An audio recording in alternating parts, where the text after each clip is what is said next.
Yo llevo la dirección y la gestión de Proyecto Hombre, pero después pues soy médico de urgencia y como párroco de la parroquia Sagrada Familia. ¿Cómo se lleva ser sacerdote y médico? Para mí compaginar la ciencia con la espiritualidad, bueno, pues no tiene tanta dificultad, ¿no? Para mí el ser humano no es solamente un conjunto de células. Vivo en una sociedad donde si no lo toco y no lo veo, no lo creo. Pero ¿cuántas cosas no vemos en este mundo que son reales? Podemos medir el amor, cosas no las vemos como son. ¿Cómo son las cosas?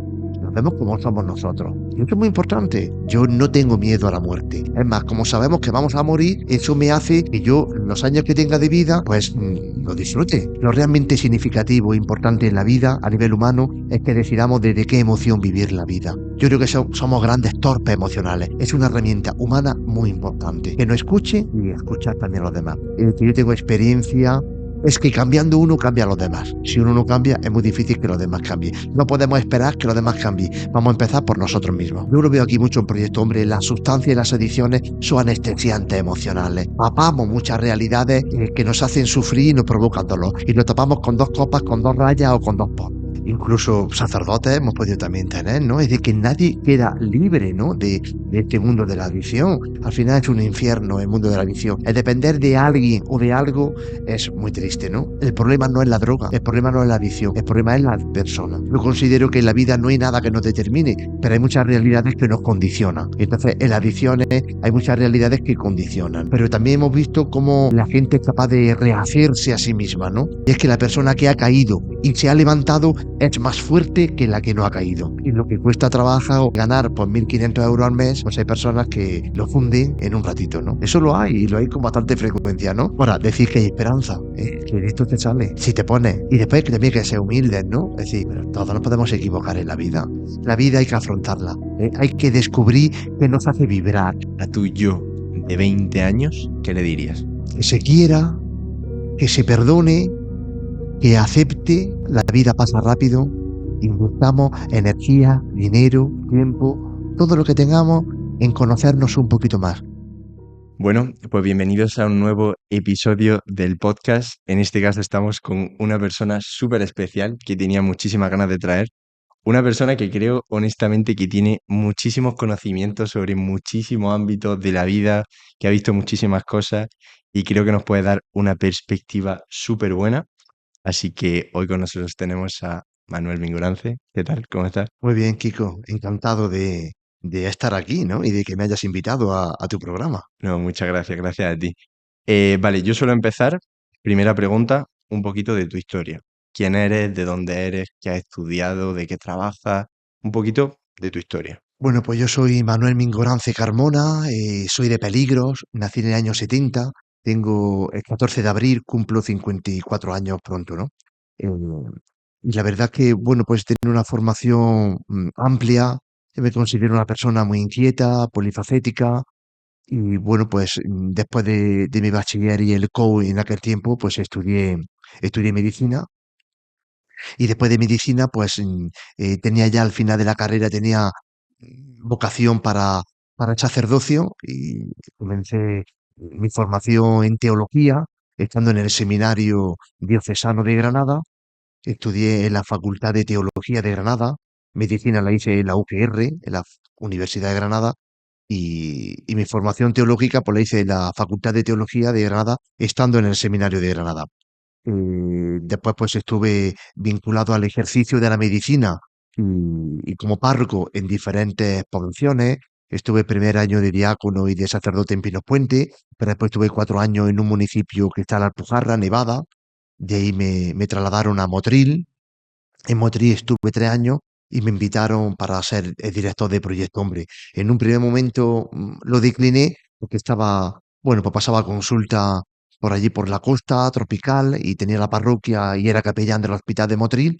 Pero bueno, después al siguiente año me lo volvieron a proponer y acepté, ¿no? Y desde el año 2008 que me vine para hacer la formación en adicciones y en Proyecto Hombre, a partir de noviembre de 2009 ya asumí la dirección de Proyecto Hombre y llevo pues casi 15 años, ¿no? Me he formado en cosas que me apasionan a partir de aquel momento. Bueno, pues soy experto en drogodependencia, y máster en adicciones por la Universidad Complutense de Madrid. Después hice un curso de posgrado vinculado a San Pablo CEU, que llevaba una empresa que tiene un instituto de formación como el Leche Pascual, invierte mucho en procesos de crecimiento personal y este curso de posgrado en coaching, pues también lo realicé, que tengo que reconocer que me cambió mucho la vida, ¿no? Porque desde entonces, pues todo el tema de gestión emocional, que es algo que me apasiona, pues también intento llevarlo a la práctica y también impartir por ahí conferencias y charlas, ¿no? Pues también hice un curso en la Escuela Internacional de Gerencia de Gestión de Empresas. El mundo empresarial y del emprendimiento es algo que también pues me encanta, ¿no? Y ahora pues este año estoy haciendo un máster en Economía de la Salud y Dirección de Organizaciones Sanitarias en la Escuela Andaluza de Salud Pública, vinculado a la Universidad de Granada, y que es un curso de gestión pues que también me está encantando, muy exigente, duro, pero que me está ampliando la formación y contacto con muchísimas personas buenísimas. No te lo he dicho antes, pero yo ahora mismo también estoy haciendo un máster de coaching Mm, y la verdad que también me está encantando y me he sentido muy identificado con lo que estás diciendo. Pero bueno, lo que he dicho al principio, esto me lo está confirmando muchísimo más, la cantidad de conocimiento sobre tantas áreas que tiene y tanta información y no sé, me parece admirable. Pero bueno, para empezar un poquito por el sí. principio, ¿cómo se lleva a ser sacerdote y médico? Bueno, pues yo creo que son dos caras de la misma moneda, fíjate, ¿no? Al final, lo que me une mi vocación médica con mi vocación sacerdotal es un poco el servicio, la entrega, el cuidar, el, el atender a personas, el escucharla, el acompañarla. Es decir, yo muchas veces cuando me pongo el fonendo por encima de los hombros o me pongo la estola por encima de los hombros, no hay una separación de personalidades, ¿no? Sino que él, mi misma personalidad, mi misma persona, yo soy un ser integral y tengo la capacidad, con limitaciones, ¿no? De integrar todo eso, ¿no? Es más, esto de que muchas veces es que mucho abarca, poco aprieta, en mi caso, cuando cambio de registro, es cuando soy más creativo en el otro ámbito, ¿no? Es decir, cuando estoy trabajando como médico de urgencia, soy muy creativo y soy muy ocurrente con cosas de Proyecto Hombre, ¿no? Y cuando estoy en Proyecto Hombre, pues a veces soy también ocurrente en el otros ámbitos. Es decir, que a mí el separar laboralmente diferentes actividades me ayuda mucho, ¿no? Porque desconecto también a veces de lo otro, ¿no? Yo creo que si en Proyecto Hombre, que es un trabajo muy exigente, la gestión y la dirección, a mí el trabajar como médico de urgencia me sirve para desconectar y soy ocurrente en determinadas actividades de Proyecto Hombre, pero después desconecto de todo el ámbito laboral, de gestión, que a veces pues tiene carga mucho, ¿no? Y es un peso que lleva sobre tus espaldas, ¿no? Atendemos a 1000 personas en diferentes centros, casi 50 trabajadores. Entonces, todo eso a mí me sirve en el trabajo en otro ámbito para descargar de ahí y para incluso nutrirme y darme fuerza. Después de una guardia vengo renovado. Qué bueno. Pero actualmente eres médico de urgencia, Sí, sigues siendo sacerdote sí, sí, y director de sí. Proyecto Hombre. Yo llevo la dirección y la gestión de Proyecto Hombre, pero después pues soy médico de urgencia y en estos últimos años, medio año lo hago en la temporada en el que está abierta la estación de esquí de Sierra Nevada. Entonces trabajo como con otros compañeros sanitarios, médicos y médicas en este caso, y enfermeras y técnicos de rayos, celadores. Trabajo durante el periodo que está abierta la estación de esquí y después cuando termina este periodo, que suele terminar a final de abril, pues ya vengo para Granada y en un servicio de urgencia de atención primaria aquí en Granada, pues el resto de año. Entonces, también este cambio de registro, porque en Sierra Nevada vemos sobre todo trauma, que también me encanta y me gusta mucho, ¿no? Entonces vemos fracturas, luxaciones, traumatismo, males de altura. Es una patología muy diferente a la que vemos en Granada capital. Qué bueno, te iba a hacer ahora mismo una pregunta, pero antes quiero hacerte otra. ¿De Sí. dónde sacas el tiempo? Bueno, eso me lo pregunta mucha gente, porque además pues estoy pues junto con otro compañero pues en la parroquia Sagrada Familia en la zona norte de Granada, ¿no? Aparte de la dirección. Pues mira, también el vivir solo, el no tener cargas familiares, ahora mi padre ha fallecido recientemente, ¿no? Y entonces pues Lo siento. estoy con mi madre, entonces pues bueno, estoy atendiéndola un poquito más de lo que antes hacía, ¿no? Pero cuando vives solo te permite agendar y gestionar muy bien el tiempo, ¿no? Yo soy una persona muy metódica en el que lo llevo todo en agenda. O sea, cuando me comprometo con algo es que en agenda puedo y salvo que sea por fuerza mayor, pues esta tarde tengo una conferencia que se pospuso hace un mes y medio porque el día anterior falleció mi padre, ¿no? Entonces tuve que posponer esa conferencia y se realiza pues esta tarde, ¿no? Pero ya te digo, soy muy organizado, muy metódico y el día da tiempo para todo, ¿no? También salgo para hacer deporte esta misma tarde, saldré un ratito si puedo con la bici, como ayer salí, también salgo, esta noche saldré a cenar con mis amigos, es decir, que hay tiempo para todo si uno se organiza bien y yo reconozco que esa es una fortaleza que va conmigo. Qué bueno, me parece precioso porque además me gusta mucho esto que dicen, o sea, a mí el tiempo me fascina, ya lo he dicho en varios episodios, me fascina el tiempo en todo su sentido, pero a mí hay algo que me encanta y es que al final todos tenemos 24 horas.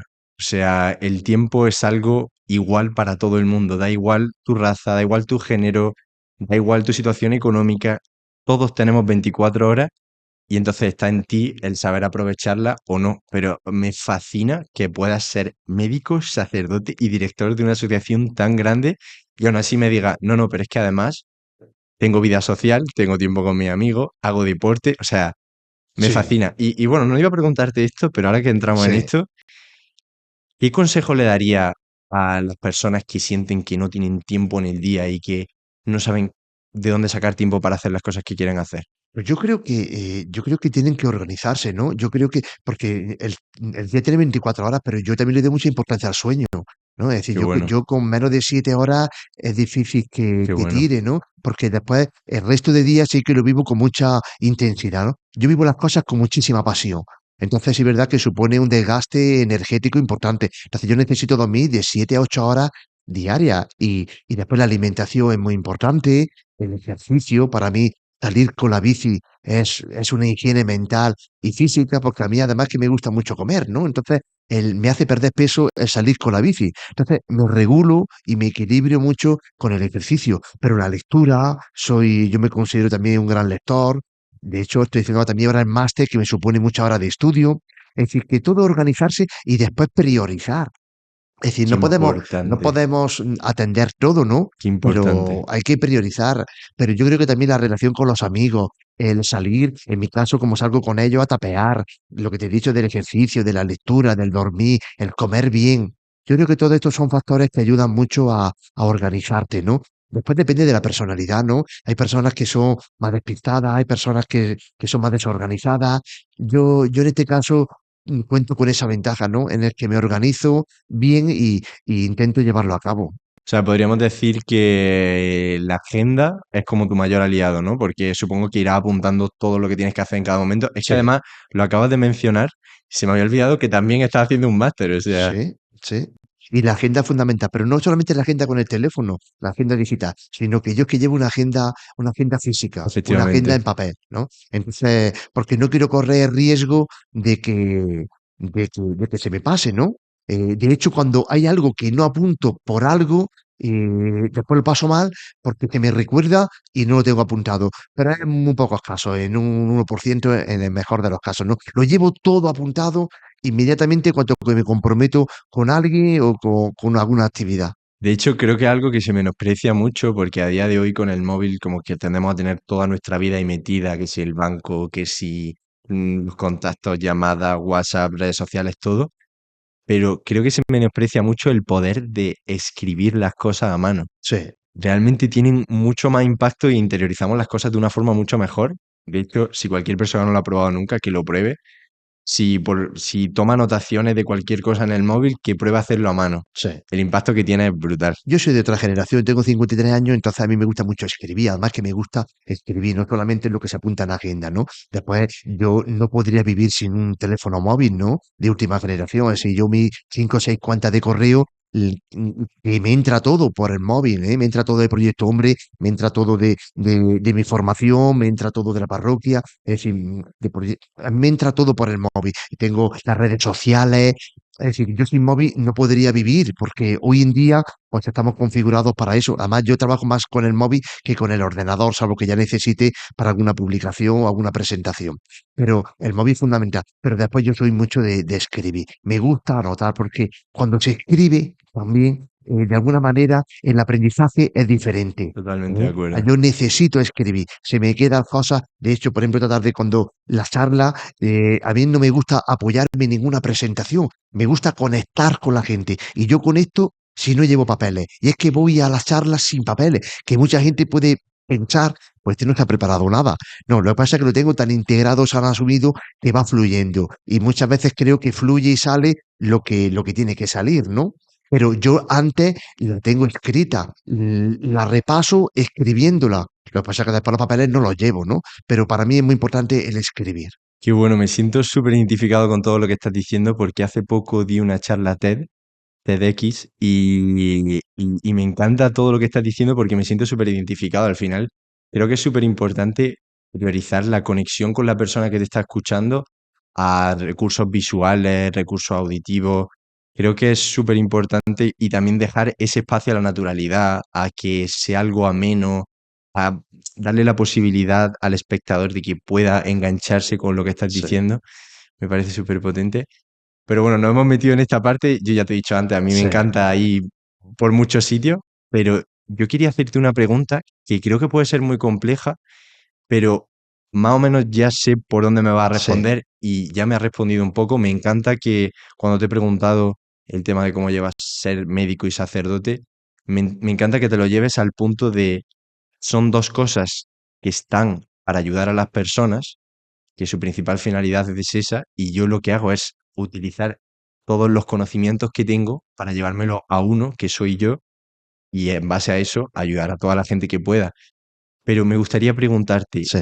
¿cómo se lleva el tener tan presente en tu vida dos cosas que a lo largo de la historia han estado tan rivalizadas como son la ciencia y la religión? Pues mira, yo soy una persona que religiosa, sobre todo espiritual, y después soy una persona científica. Es decir, que a mí el método científico es fundamental en mi quehacer, ¿no? Pero yo entiendo a la persona, al ser humano, lo entiendo como un ser físico, orgánico, con tejidos, con órganos, pero también abierto a la trascendencia. Qué bueno. Para mí el ser humano no es solamente un conjunto de células, eso lo somos. Y por eso, como médico, pues intento, pues eso, estar al día en las últimas publicaciones. Pero es que somos seres abiertos a la trascendencia. Es decir, somos seres finitos con, con un anhelo de infinitud. Somos seres limitados, pero con una inmortales, pero con una sed de inmortalidad. En eso es lo que creo yo. Yo creo que, por ejemplo, con la muerte no es el último paso. Yo la muerte, por mi quehacer diario, la tengo muy integrada. Yo no tengo miedo a la muerte. Tengo miedo a sufrir, ¿no? Y a pasarlo mal. Pero creo que a la muerte no le tengo miedo, porque es parte con natural con nosotros. Es más, como sabemos que vamos a morir, eso me hace que yo, los años que tenga de vida, de mi vida está dada de hace tiempo, pues lo disfrute. Entonces, yo puedo tener 80 años, 50 años, yo me puedo ir esta tarde o me puedo ir dentro de 50 años. Pero a mí me trata, como hay un final y sé que hay un final, lo que me interesa es aprovechar el tiempo que tengo, que no sé cuánto es, que puede ser una tarde o puede ser todavía 40 años más. Entonces, a mí no me da miedo la muerte. Ese horizonte temporal de saber que vamos a morir un día, pero que es la puerta de entrada a otra realidad muy diferente, a otra proyección, ¿no? Yo creo que Manolo Mingorance, con esa sed que tiene y ese hambre de inmortalidad, con ese anhelo profundo de plenitud y de desarrollo, yo creo que no morirá con este episodio puntual de la muerte, sino que tendremos otra proyección. Yo muchas veces a los críos pequeñitos y en la catequesis, porque los ejemplos yo creo que son muy importantes, ¿no? Entonces, y las metáforas y los símiles. Totalmente de acuerdo, te lo he dicho antes. Mira, yo creo que dicen los expertos que la etapa más importante de nuestra vida es los 9 meses que estuvimos en el seno materno. Esa es la etapa más feliz. Estuvimos alimentados, estuvimos protegidos, estuvimos seguros y estuvimos, pues eso, envueltos en un líquido amniótico que teníamos todas nuestras necesidades cubiertas. Y de pronto salimos a un mundo que salimos por donde salimos, por un sitio muy estrecho, y salimos llorando a este mundo.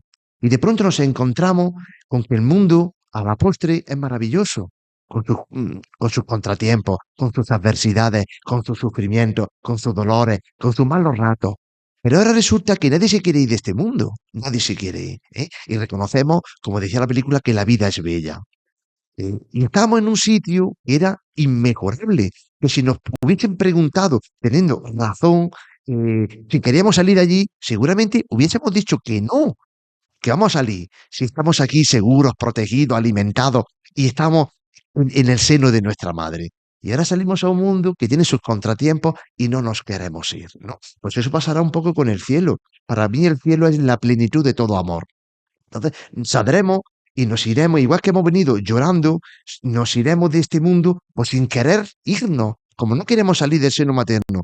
Y seguramente estoy convencido de que nos encontraremos con otra realidad muy diferente a esta, pero donde ya no hay ni llanto, ni luto, ni tristeza, pero un sitio donde será como comparativamente mucho mejor que este, ¿no? Yo les pongo muchas veces a los niños el simi en la catequesis y muchas veces cuando predico, cuando tengo un entierro, porque creo que nos puede ayudar. Somos seres científicos, somos empíricos. Vivo en una sociedad donde, como Santo Tomás, si no lo toco no, y no lo veo, no lo creo. Pero ¿cuántas cosas no vemos en este mundo que son reales? ¿Podemos medir el amor? ¿Podemos medir la amistad? No puedo medirla. Yo le pongo siempre este ejemplo. Si nosotros no hubiésemos visto nunca cómo un gusanito de seda se convierte en una mariposa que vuela, no nos lo creeríamos.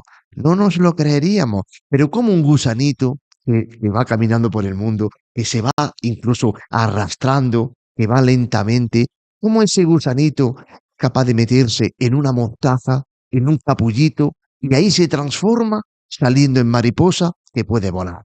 Si eso yo de pequeño, cuando tenía con mi caja de zapatos, mi moreda, mi gusanito de seda, si yo eso no lo hubiese visto, a mí me dicen que esa mariposa que vuela era antes un gusanito, no me lo creo. Y esa mariposa es el gusanito, no es otra cosa diferente. Es el gusanito que se ha transformado en una mariposa. Pues algo así nos ocurrirá a nosotros, con nuestro ser más íntimo, más espiritual, que nos transformaremos. No tendremos cuerpo, pero seremos nosotros transformados en otra realidad. Eso es lo que yo creo y en eso estoy convencido. Por eso, para mí, compaginar la ciencia con la espiritualidad, bueno, pues no tiene tanta dificultad, ¿no? Porque al final somos seres orgánicos, físicos, materiales, pero abiertos a la trascendencia, donde la trascendencia da un sentido a nuestro quehacer diario y de todos los años que para mí como creyente Dios nos quiera dar, ¿no? He de decir que estoy fascinado, o sea, me está encantando las cosas que estás diciendo y me gusta mucho que lo veas de esa forma porque creo que a lo largo de la historia la gente se ha catalogado mucho o en un lado o en el otro y uno es rival del otro. La ciencia dice que el origen fue el Big Bang y la religión dice que fue Adán y Eva. Pues en lugar de ponernos de acuerdo, vamos a enfrentarnos a ver quién tiene razón. La muerte, no sé qué. Y me parece tan bonito tu forma de acoger las dos cosas y llevarlas a un todo, a no solo puedo pensar en que mi color favorito es el blanco o el negro, hay una escala de grises en medio tremenda. Y también me ha parecido súper valioso lo que ha hablado de la muerte. Yo de hecho tengo aquí un tatuaje que pone una vida y creo que es algo que nos cuesta mucho interiorizar y tenerlo presente todos los días, pero un problema que hay a día de hoy es que yo creo que nos creemos inmortales, que creemos que todos vamos a morir con 80 años en nuestra camita, tranquilitos, se va para nuestro corazón y todo fuera, pero cuando asimilas esa idea de que nadie te va a asegurar levantarte mañana de la cama, absolutamente nadie, y que debes de aprovechar la vida al máximo y disfrutarla porque nunca sabes cuándo va a ser tu último momento. Totalmente. Mi padre acaba de fallecer hace un mes y medio con 85 años, mi madre tiene 82, yo tengo 53. Yo cada vez que viajo, que me gusta mucho conducir y que voy con mi coche con frecuencia a Sevilla o a Madrid, sobre todo, yo muchas veces cuando salgo no sé si voy a volver, pero soy consciente de ello, ¿eh? Y muchas veces pues se me dice, mira, nosotros ahora con mi padre que ha fallecido, pues hemos tenido que comprar un nicho, ya hemos comprado otro nicho para mi madre, pues yo me he comprado otro al lado de ellos, ¿eh? O sea que tenemos ya los tres nichos, mi padre ya está en uno y mi madre y yo, y no sé quién se irá antes, si se irá antes mi madre o me iré ya antes. Seguramente se vaya ella antes por edad, seguramente, pero esto no lo sabemos. Porque hoy en día, con cualquier enfermedad que puedas tener grave, que se te pueda diagnosticar, o cualquier accidente, por ejemplo, de tráfico, pues te puedes ir, ¿no? Entonces, yo creo que hemos hecho de la muerte un tabú. Y yo creo que la muerte hay que normalizarla, hay que verla como parte de la existencia. Y sobre todo para los que somos creyentes o no nos cuesta tanto eso, creer en la misericordia de Dios, creer en el cielo, para nosotros, vamos, para mí, en mi caso, ya te digo, la veo con muchísima naturalidad cuando llegue el momento y que puede llegar hoy mismo, ¿no? Me parece súper bonito esa forma de ver la muerte y de tener interiorizado que al final es un proceso natural y tenés tan buena relación, porque yo creo que al final, cuando tú hablas con la gente, lo más normal, si tú sacas una encuesta o estadística o lo que sea, la mayoría de la gente le tiene mucho miedo a la muerte. Sí, sí, Y el hecho de normalizarla, y me ha parecido súper potente esto que acabas de decir, de hemos comprado un nicho para mi padre que acaba de fallecer y otro para mí y para mi madre. O sea, ya soy consciente de que es algo que va a pasar, va lo pasando. acojo y no le tengo miedo, pero a la vez lo uso como motor para vivir la vida al máximo y disfrutar. Totalmente, totalmente. Yo vivo la vida a tope, ¿eh? Yo me como la vida a sorbo. Es decir, yo vivo todo lo que hago con mucha pasión, yo tengo mucha suerte. Y es que lo que hago, lo hago con pasión. Y seguramente si algo no conecta conmigo, pues no estaría, ¿no? Pero yo cuando estoy en proyecto, hombre, cuando gestiono, cuando dirijo, cuando doy charlas, cuando estoy en la parroquia celebrando la Eucaristía, cuando confieso, cuando doy catequesis, cuando estoy metiendo un hombro, cuando estoy diagnosticando, cuando estoy tratando, cuando hablo con alguien, porque hoy en día en las consultas de medicina muchas veces son problemas psicosomáticos, ¿eh? No es tanto físico a veces. Totalmente. Y yo estoy convencido de que cuando alguien viene a la consulta es porque necesita algo. Y a veces no sabe por qué viene, y a veces está saturada la consulta. Y a veces dice, pero bueno, que tengo muchísima gente ahí y no puedo atender demasiado a esta persona, ¿no? Pero todo el que viene es porque necesita algo. Y en este sentido, y muchas veces son problemas psicosomáticos, incluso un dolor de estómago, una alergia. Muchas veces somatizamos, porque nos cuesta trabajo afrontar la propia realidad, ¿no? Y en nuestra vida hay muchos contratiempos, como decía antes, muchas adversidades y a veces no tenemos ni las herramientas psicológicas, ni humanas, ni sociales para afrontar eso, ¿no? Nos falta saber afrontar lo que la vida nos depara. La vida no es de color de rosa, pero tenemos que tener las herramientas suficientes para afrontar. Yo lo veo aquí mucho en Proyecto Hombre, las sustancias y las adicciones son anestesiantes emocionales. Eh, Papamos muchas realidades que nos hacen sufrir y nos provocan dolor. Y lo tapamos con 2 copas, con 2 rayas o con 2 porros. Pero porque no somos capaces, o a veces no tenemos las habilidades sociales ni personales para afrontar eso. Qué bueno, a mí me gusta mucho, lo estuvimos hablando el otro día en la Asociación del Trastorno de la Conducta Alimentaria, la palabra anestesia y parche, como son pequeños parches.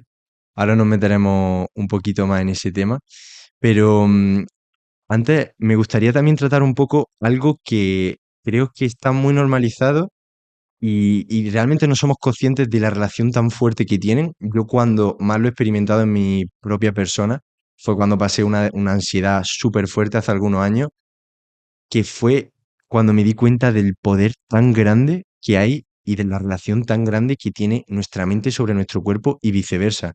O sea, yo cuando estuve con ansiedad, el verme súper agobiado, súper estresado, con mucha ansiedad y que de repente me levantase con palpitaciones súper fuertes, me faltase la respiración, estuviese malo de la barriga. En ese momento fue cuando dije, qué increíble repercusión tiene nuestra mente sobre nuestro cuerpo y qué poco conscientes somos de ella. Entonces, muchas veces es lo que tú dices, son psicosomáticos y la gente a lo mejor lo que necesita, a lo mejor una persona que tiene muchísima soledad y lo que necesita es simplemente hablar.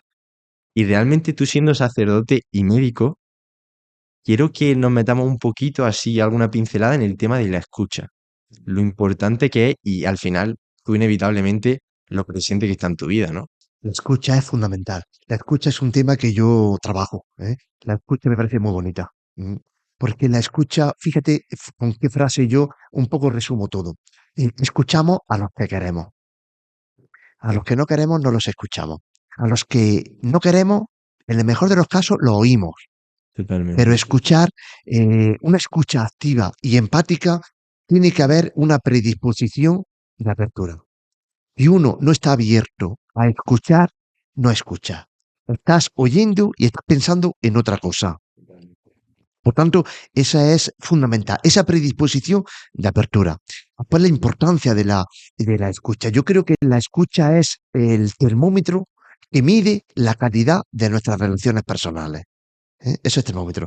El nivel de escucha que haya es lo que mide ese nivel de realmente importancia del otro, ¿no? Entonces, esto es muy importante. Y fíjate, en la escucha valida al que habla. Si tú me estás hablando o yo hablo y alguien me escucha, está validando lo que yo estoy diciendo. Que eso es muy importante.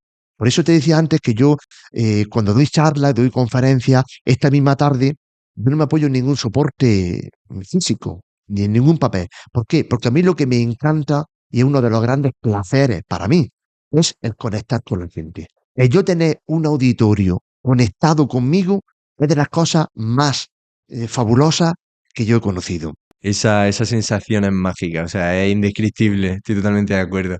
Y me parece increíble la diferencia que has hecho entre oír y escuchar. Totalmente. Es tan importante porque al final, eso en inglés también se tiene palabras totalmente diferentes porque son cosas muy diferentes. Muy Es que diferentes. oír, tú puedes oír un ruido, pero cuando escuchas realmente interiorizas lo que esa persona está diciendo. Muy importante, estás pendiente de lo que está diciendo y no qué es lo próximo que tú vas a decir, o Totalmente. no estás juzgando lo que dice, simplemente escucha. Pero Totalmente. es algo tan complejo, yo de hecho a nivel personal es algo en lo que estoy trabajando mucho, porque soy una persona que, como ya verás, le gusta mucho hablar y me gusta mucho expresar lo que siento y todo, pero a nivel personal lo estoy trabajando mucho por lo potente que es y lo beneficioso que es escuchar a la gente. Pues yo te invito a ti, invito a todos los que nos escuchen y nos vean a que se formen sobre la escucha. Escuchar es una herramienta humana muy importante. Súper importante. Que no escuche y escuchar también a los demás, sabiendo que es una aproximación, porque el problema de la escucha es que hay lo que se llama la brecha inevitable, es que el que habla, habla desde donde se encuentra y el que escucha, escucha desde donde se encuentra, no en lo físico, sino incluso a nivel de crecimiento personal, de emocional. Entonces, hay personas que nos están hablando que están en un lugar y nosotros estamos en otro. Y a veces podemos creer que lo que estamos escuchando es lo que nos está diciendo y a veces no. A veces hay una brecha, una fractura ahí inevitable. Por eso siempre hay que preguntarle a la otra persona cuando es una conversación profunda y nos quiere comunicar cosas muy profundas, si realmente estamos entendiendo bien. Que esto es importante. Siempre estamos interpretando. Podemos interpretar mal. Que el que habla, habla desde su lugar, como digo, y el que escucha lo hace desde el suyo. Entonces estamos interpretando. Y interpretar, vivimos en mundos interpretativos. Esto es muy importante. Yo siempre digo, y yo no me tengo por relativista, pero las cosas no las vemos como son, las cosas las vemos como somos nosotros. ¿Sí? Y esto es muy importante. Qué espectacular eso que acabas de decir. Las cosas no las vemos. ¿Cómo son las cosas? ¿Cómo es la vida? ¿Cómo es el amor? ¿Se ve la vida igual estando depresivo que estando eufórico? ¿Se vive la vida igual estando separado que estando en una familia donde está estructurado? ¿Se vive igual estando desempleado que ganando 3.000 euros al mes? ¿La vida se ve igual? No, no se ve igual.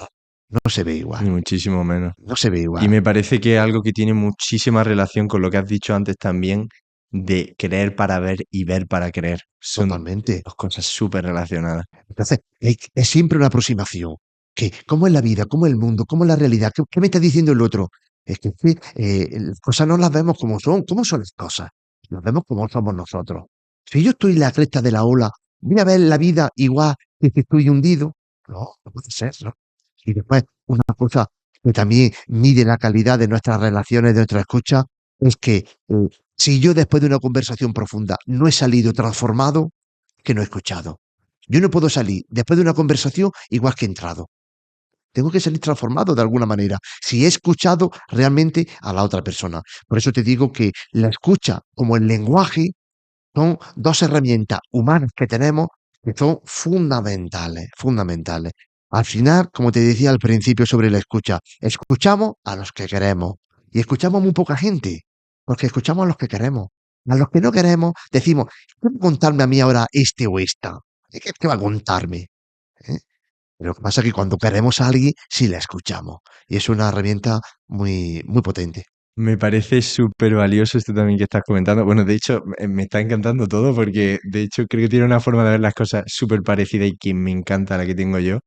Y también un poco en el tema de lo que acabas de comentar, de cuando dos personas hablan, hay algo que se suele decir que lo habrás escuchado, y es que cuando dos personas hablan y mantienen una interacción, o las dos personas se van peor o las dos personas se van mejor de esa charla. Y eso son cosas que se sienten. O sea, realmente todo lo que hay en medio, o sea, todo lo que hay que no se puede ver, pero se puede sentir, cómo nos dejamos eso de lado. También yo estoy últimamente estudiando mucho el tema de la realidad. ¿Qué es real? ¿Qué es objetivo? O sea, es que ya, te lo juro, hay un punto en el que dices, pero ¿realmente hay algo objetivo? Porque el otro día en un episodio, hablando con Pepe, él comentaba, claro, pero si tú coges a un hombre daltónico y le preguntas cómo, de qué color es esa silla, a lo mejor es silla roja, pero él la ve azul, y él en su objetividad es azul. Entonces, ya hay un punto en el que dice, es que ni nuestros sentidos son objetivos. Y ya te empiezas a meter en ese mundo y algo fascinante porque te das cuenta de la repercusión tan grande que tiene nuestra mente en nuestra experiencia, en cómo vivimos las cosas. Por eso hay que aclarar siempre lo que el otro cuenta, ¿no? Porque puede estar diciendo una cosa diferente a la que nosotros creemos Totalmente. que está diciendo, ¿no? Después vivimos en un marco de referencia, en un marco de convivencia, en el que tenemos que llamar a las cosas por el mismo nombre, porque si no, esto sería una selva, sería un caos, ¿no? Pero siempre ese respeto a la persona, a lo que piensa, a lo que siente, a lo que está viviendo en ese momento, ¿no? Porque es fundamental. De ahí la escucha y sobre todo también el lenguaje. Después de una escucha salimos diferentes. A veces, pero aunque salgamos también inquietos o salgamos abatidos, todo sirve para crecer, ¿no? Al final estamos en un proceso de crecimiento personal y después las palabras que usamos, yo creo que hay que medir mucho las palabras. Yo digo que hablar es actuar. Hoy en día hemos quitado mucha importancia al lenguaje. Hoy decimos que las palabras se las lleva el viento, que hablar es gratuito, que hablar no tiene consecuencias, pero eso es mentira. Hablar tiene consecuencias y hablar es actuar. Le estamos dando mucho tiempo, mucho espacio y mucha importancia en nuestra sociedad a los hechos que la tiene, pero la palabra, creo que hoy en día la palabra ha dejado de tener el valor y la importancia que ha tenido en otras etapas de la historia, ¿no? Creo que hay que recuperar a la palabra, porque el expresar lo que se expresa tiene una carga y una vivencia muy importante. Yo siempre pongo este ejemplo, y aquí lo veo yo muchas veces en Proyecto Hombre, es algo que me sobrecoge, ¿no? Bueno, y a veces pues me hace daño cuando alguien me puede decir que él ha fracasado o ella en su vida, ¿no? Eh, Porque no es igual decir que yo he fracasado a decir que yo me he equivocado, a decir que yo he aprendido. No es lo mismo. Entonces, hoy, cuando yo escucho a alguien que me dice yo he fracasado, esto es algo que me sobrecoge, ¿no? Me inquieta mucho. Entonces, bueno, creo que el lenguaje, tenemos que aprender a usar bien el lenguaje, que al final estamos expresando vivencia, experiencia y lo que llevamos dentro de cada uno de nosotros. Me parece súper valioso y sobre todo también cómo nos hablamos a nosotros mismos. Es tan Totalmente. importante la forma en la que nos hablamos. Y cuando he empezado a hablar sobre las palabras, se me ha venido a la cabeza Harry Potter y en la última de las películas, Dumbledore, que es como el profesor de la escuela, dice, la mayor magia que existe son las palabras, porque tienen la capacidad de hacer daño y de curar cualquier cosa. Y Totalmente. al final me parece súper valioso que creo que estamos girando mucho en torno a lo mismo, como al final nuestros pensamientos determinan nuestras emociones, bueno, o no se sabe qué fue primero, el huevo o la gallina, pero nuestros pensamientos determinan nuestras emociones, nuestras palabras y acciones nuestras palabras y acciones, nuestros hábitos y nuestros hábitos determinan nuestra vida. Y Totalmente. al final, cómo tú te hablas, cómo hablas a los demás, las cosas que piensas y sobre todo el tema de no juzgar cuando escuchamos, la Totalmente. repercusión tan grande que tiene en nuestras vidas. Y algo tenemos aquí en Proyecto Hombre, porque la gente llega con miedo, ¿no? Y llega con muchos prejuicios, pero todo se desvanece porque se encuentra una acogida sin juicio y se encuentra una escucha activa y empática. Yo creo personalmente que lo realmente significativo e importante en la vida a nivel humano es que decidamos desde qué emoción vivir la vida. ¿M? Hoy en día mucha gente vive la vida desde la tristeza, desde la rabia, desde el miedo, pero la vida hay que vivirla desde otras emociones mucho más expansivas, desde la alegría, desde la seducción, desde la ternura, que son emociones expansivas, ¿no? Yo creo que nosotros no hemos sido educados en general a nivel emotivo, a nivel emocional. Yo creo que somos grandes torpes emocionales. Hemos sido muy educados a nivel mental, racional, intelectual, cognitivo, pero no tanto a nivel emocional. Y yo creo que está por delante que cada uno de nosotros haga una gestión emocional importantísima. Lo que pasa, porque mira, las emociones nos condicionan.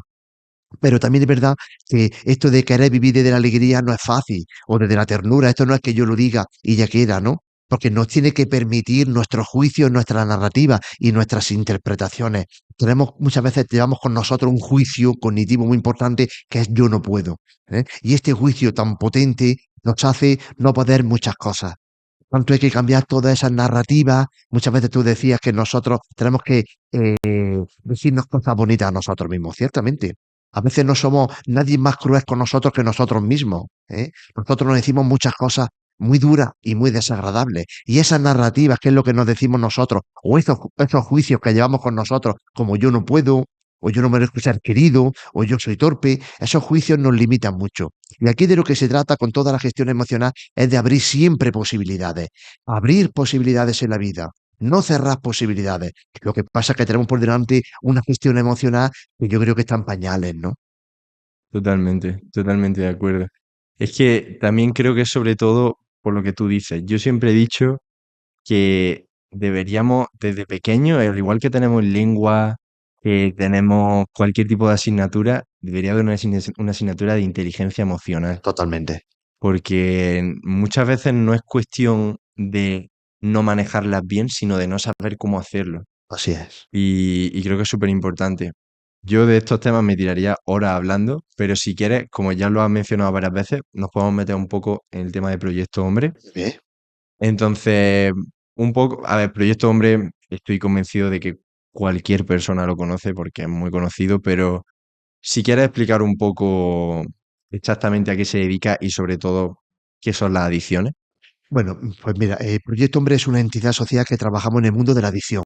Nosotros en Granada estamos trabajando ya en muchos ámbitos, ¿eh? Hace 40, 50 años había una única adicción que era la heroína, el alcohol, pero sobre todo la heroína, y creó una gran alarma social. Hace 40, 50 años. Muchas asociaciones nacieron a raíz de esta alarma. En el CIS fue la segunda razón de preocupación para los españoles. Hoy en día las adicciones están en el veintitantos. No hay un problema, no hay una alarma. O sea, la gente, la sociedad no considera el que lo sufre, sí, pero la persona que lo tiene también sufre mucho y tiene mucho dolor. Pero para la sociedad un poco ha pasado desapercibida todo este mundo de las adicciones. Entonces trabajamos en la prevención, sobre todo, trabajamos en la intervención, en el tratamiento, trabajamos en la investigación, trabajamos en la reducción de daños, trabajamos en la reinserción sociolaboral de personas con problemas de adicciones y trabajamos con centros ambulatorios y con programas ambulatorios y programas y centros residenciales.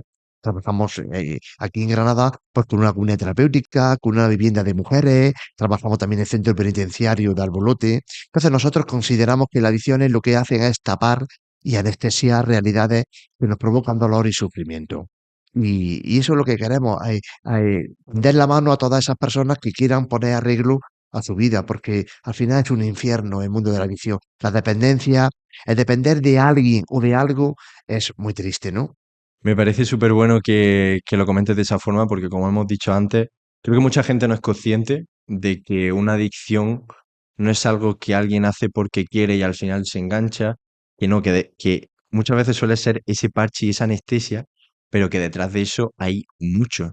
Hay trauma, hay problemas. Hay carencia afectiva, hay desajuste con el entorno, hay desestructuración a veces familiar, hay soledad, hay vacío existencial, hay no saber afrontar los problemas. Hay muchísimas razones, por las que llevan a una adicción y se establece una adicción después de muchísimos años. Nosotros tenemos un enfoque nítidamente humanista, es decir, en el centro está la persona. Nosotros, el problema no es la droga, el problema no es la adicción, el problema es la persona, que ha llegado a tener esa adicción.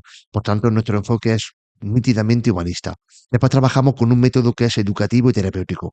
No solamente intervenimos, no solamente el equipo de psicólogos, clínicos, sanitarios, de médicos, de psiquiatras, de trabajadores sociales, de educadores, no solamente tratamos, sino que también de alguna manera educamos, porque se han perdido muchos valores, muchos principios. Sí, porque al final esto, si te lo lleva a la medicina, es lo mismo. No se trata Totalmente, tanto de darte la pastilla para quitarte el dolor de cabeza, ¿no? Se trata de ver qué hay detrás de ese dolor de cabeza y tratar la causa en lugar de los síntomas. Y no tiene sentido, como sé que en muchos sitios hacen esto de, bueno, pues te metemos en un piso encerrado un mes entero sin que puedas consumir ni tener ningún tipo de adicción. Después se abre ese piso, ese hombre así va a es. seguir con todo lo que tiene dentro y va a volver a hacerlo porque no ha trabajado en él mismo. Ese hombre y esa mujer, Efectivamente. porque también hay muchas mujeres. Nosotros tratamos un 19% de nuestros usuarios son mujeres, el 81 son hombres, pero queremos también normalizar porque está muy estigmatizada, Ah, qué las mujeres. interesante. Yo no sabía Sí, que la mayoría eran hombres. O sea, yo he dicho sí, hombre por sí, decir, sí, la pero mayoría son hombres. La mayoría de los que vienen, de los que piden ayuda, o el 81%. Lo que va, fíjate, Kiko, nosotros ahora, hoy en día, en nuestra sociedad, el consumo de drogas legales, como es el alcohol y el tabaco, está por encima de la mujer al hombre. En las legales. En las ilegales todavía no, pero en las legales está por encima. es muy interesante porque antiguamente realmente eran los hombres los que más consumían tabaco, los que más consumían Totalmente. alcohol, y ahora es como que, Pues hoy las mujeres superan ya qué en curioso. consumo al hombre. En cannabis, en porro y marihuana todavía los hombres. Pero estoy convencido de que si fuese legal, las mujeres se incorporaría a ese carro y podrían superar incluso a los hombres. Pero las mujeres que piden ayuda, es el 19% de nuestros usuarios. ¿Por Ya qué? ves. Porque están mucho más estigmatizadas. Si un hombre adicto está mal visto, una mujer adicta está mucho peor vista. Es mala hija, mala madre, mala hermana, mala mujer en definitiva, ¿no? Entonces estamos haciendo ahora una campaña, llamamos este año la campaña Valiente, donde muchas mujeres están tocando a nuestra puerta y están recibiendo pues esa atención, ¿no? Y nuestro modelo es un modelo biopsicosocial. Es decir, hay modelos sanitarios, hay modelos puramente médicos, pero lo que tú has comentado antes, esto no se arregla solamente con una pastilla, sino que necesitamos una terapia psicológica y también con mucho apoyo social. Entonces, los condicionantes psicológicos y sociales son muy importantes. Yo considero que en la vida no hay nada que nos determine, pero hay muchas realidades que nos condicionan. Entonces, en las adicciones hay muchas realidades que condicionan, ¿no? Y desde ese enfoque y ese modelo biopsicosocial abordamos el mundo de la adicción. Y está dando resultados muy significativos en Proyecto Hombre. Y bueno, sí, al final partimos de lo que hemos empezado a hablar desde el principio, que somos un todo, que no somos Totalmente. solamente un cuerpo, no somos solamente un alma, no somos solamente una mente, somos un todo. Y si tú tienes un problema que está repercutiendo a toda tu vida, ¿qué tienes que tratar? Pues todo. No puedes basarte solo en la parte física o solo en la parte Ciertamente. mental. Ciertamente. Me parece muy potente tener en cuenta el equipo multidisciplinar, que muchas veces no se tiene tanto en cuenta, el meter psicólogos, meter nutricionistas, meter médicos, que haya Abogados. un conjunto de un Sí. todo. Y como decía antes, pues ya la sustancia y cualquier tipo de adicción no es un anestesiante emocional. Se trata de tapar cualquier tipo de problema que nos provoca, pues eso, dolor y desajustes, ¿no? Entonces, pero bueno, yo creo que estamos llamados a liderar nuestra propia vida, ¿no? A coger las riendas de nuestra propia vida y a no depender ni de nada ni de nadie, porque también a veces hay dependencias afectivas, ¿no? Y bueno, y adicciones a no sustancias como las compras compulsivas, el sexo, el juego patológico, las apuestas online. Es decir, que hoy en día hay un abanico de ediciones bastante grande, ¿no? Es que ese es el problema, que yo creo que también con el paso del tiempo, aparte de que se le ha ido quitando como un poco de importancia a las adicciones, ya no, como has Sí, dicho tú antes, el boom ese que tuvo la heroína y toda la repercusión que tuvo. Ahora es como que se normaliza un poco más. También ahora hablaremos un poco de las drogas que son legales y la repercusión tan grandísima que tienen. Pero también creo que está como muy estigmatizado, que hay concepciones. Me gustaría que hablásemos un poco también de eso, como para derribar un poco de mitos. Como que también el tema de las adicciones, de hecho lo estábamos hablando ahora mismo con David, como que el tema de las adicciones parece ser que solo le pasa a gente de clase baja, solo le pasa a gente que no tiene recursos, que por lo que sea la vida le va un poco peor, no sé qué, no sé cuánto, pero que después estoy totalmente convencido, que lo hemos estado hablando ahora mismo, que también habréis tenido médicos, habréis tenido Hombre, abogados, habréis tenido altos cargos, habréis tenido policías. por supuesto. Del mundo de profesiones liberales, pues médicos, abogados, eh, jueces, incluso sacerdotes hemos podido también tener, ¿no? Es decir, que nadie queda libre, ¿no? De este mundo de la adicción. Tenga más estudios, más capacidad adquisitiva, menos capacidad adquisitiva. Es verdad que los condicionantes sociales que antes decía, pues sí, influyen, ¿no? En este máster que estoy haciendo, pues mira, hemos visto algo que yo no conocía demasiado, ¿no? La edad media de vida en una ciudad, pues depende también de los barrios, ¿no?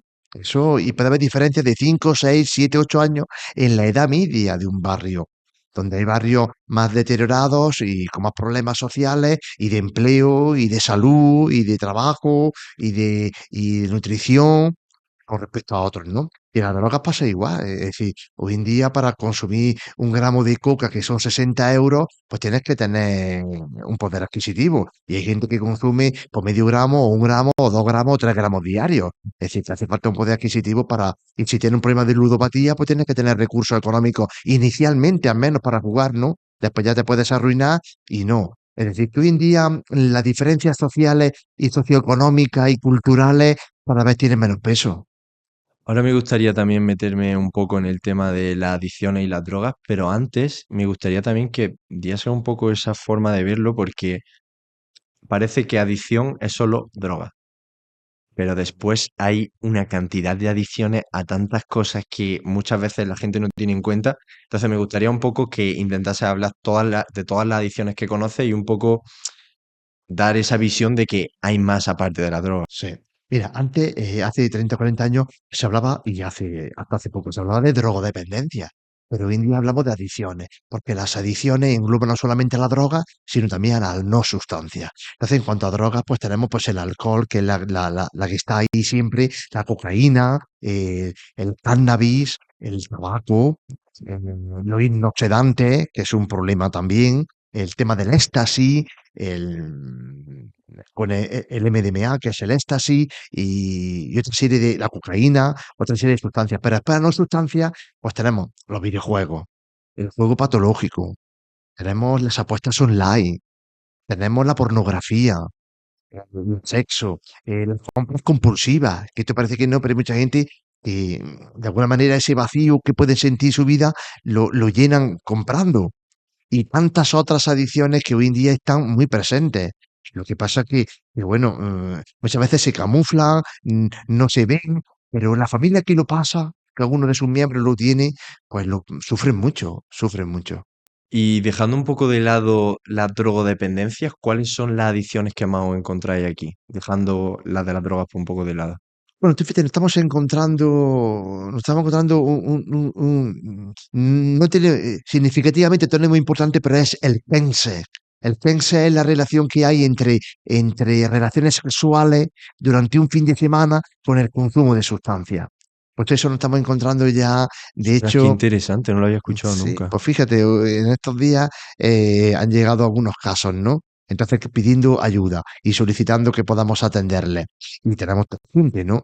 Es decir, gente que desde viernes a mediodía hasta el lunes, pues lo mismo en una casa, pues un grupo de gente pues mantiene relaciones sexuales, sobre todo desde el mundo gay, y bueno, y sin parar de consumir distintas sustancias, ¿no? Cocaína y otra serie de sustancias que van relacionadas con este tipo de práctica. Sí, eso está ahí, ¿no? Pero después, por ejemplo, en chicos jóvenes, los videojuegos, pues eso está ahí, ¿no? Las apuestas online a partidos de fútbol, todo eso también hoy en día es muy fácil. Desde el smartphone, desde el teléfono móvil, pues conectarte, ¿no? Y te juegas 5 euros. Y lo peor que te puede ocurrir es que te toque, ¿no? O que ganes, porque si no ya, pues entra en esa dinámica que poco a poco, pues supone un problema. Y esas son un poquito las que más tenemos. Videojuegos, nuevas tecnologías, juego patológico, apuestas online, pornografía. y esta relación que te he dicho de prácticas sexuales con el consumo de sustancias, que es el tense. Y estamos teniendo ya pues algunos casos. Qué interesante. Y además yo creo que también el problema es que son cosas que en pequeña medida, quitando las drogas, son cosas que en pequeña medida no tienen ningún tipo de repercusión, pero en el momento en el que se llevan a los extremos es cuando vienen los problemas. Por ejemplo, los videojuegos, si lo hace un uso normal, el sexo si hace un uso normal, las compras si hace unas compras normales, pero en el momento en el que se llevan a los extremos es cuando crean esta... Y además el Totalmente. problema es que también, como son cosas normalizadas, pues puede ser también un poco más fácil llegar a ese extremo, ¿no? Porque no es lo mismo que tú, por ejemplo, consumas, te metas una raya y ya es como, si lo ve tu entorno, es como que ya dicen, tal, y ya suenan las alertas, pero si empieza, por ejemplo, a comprar un poco más de la cuenta, es como algo normal y es mucho Sí, más fácil, ¿no? pasa más desapercibido, ¿no? Lo mismo uno Efectivamente. sabe que tiene un problema, ¿no? Porque si compra de un modo desaforado y a veces se compra y después no se usa, compras prendas o compras cualquier tipo de aparato, ¿no? O cualquier tipo de... Es decir, que muchas veces puede pasar, como está normalizado, pues es difícil de reconocer que se tiene un problema.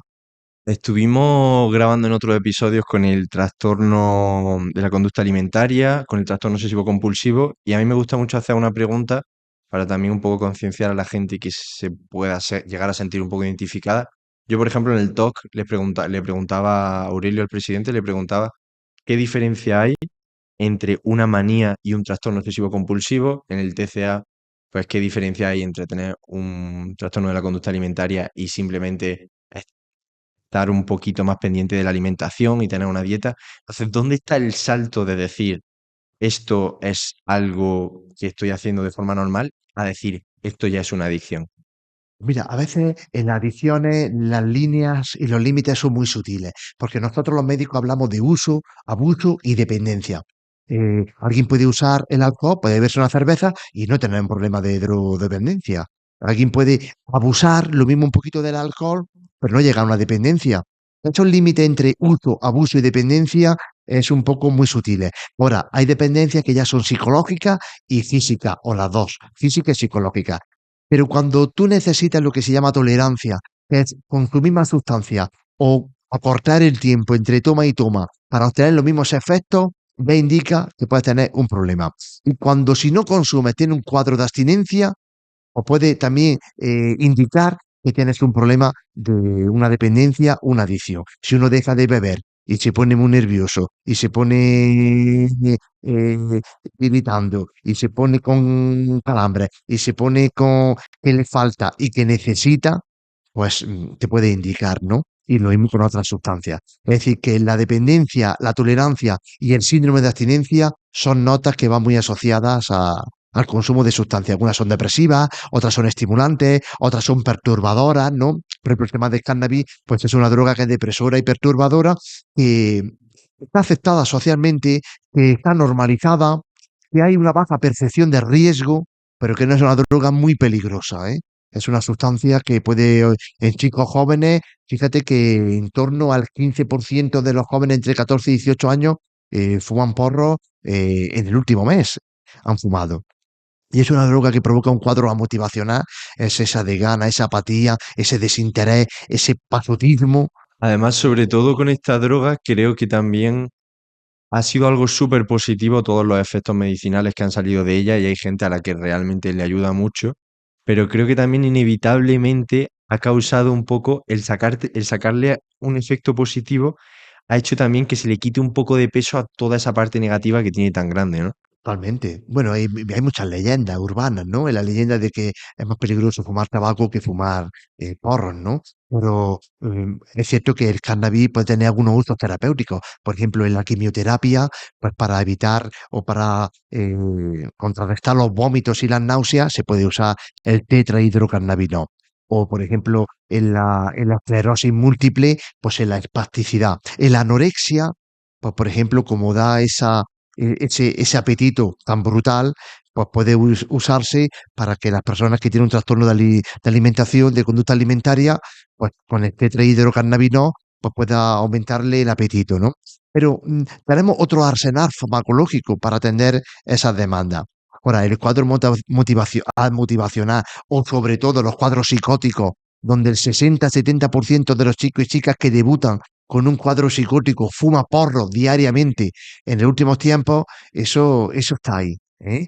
Y cuando a uno popularmente se le va la cabeza, que después ya el curarte y el restablecer todo ese daño que ha provocado esa sustancia es complicado, ¿no? Totalmente. Y por meternos también un poco dentro de las que están un poco más normalizadas, vamos a meternos en el tabaco y el alcohol. ¿Mm? Creo que también son dos drogas que me causan mucho interés. Por ejemplo, en el tabaco, corrígeme si no es Sí, cierto, mi sensación a nivel social, por lo que yo veo, es que va como decayendo. O sea, como que cada vez hay menos personas que consumen tabaco, que después llega que si el vapor, que si otra cosa, y al final, poco a poco, como que va decayendo un poco el consumo de tabaco. ¿Realmente es así? sí, el consumo de tabaco en los últimos años ha decaído. De ahí la importancia que tienen las campañas preventivas, ¿eh? Esto está claro. El tabaco se ha disminuido en bastantes puntos con respecto a hace 20 o 30 años, ¿no? Pero porque ha habido pues unas líneas preventivas, incluso normativas.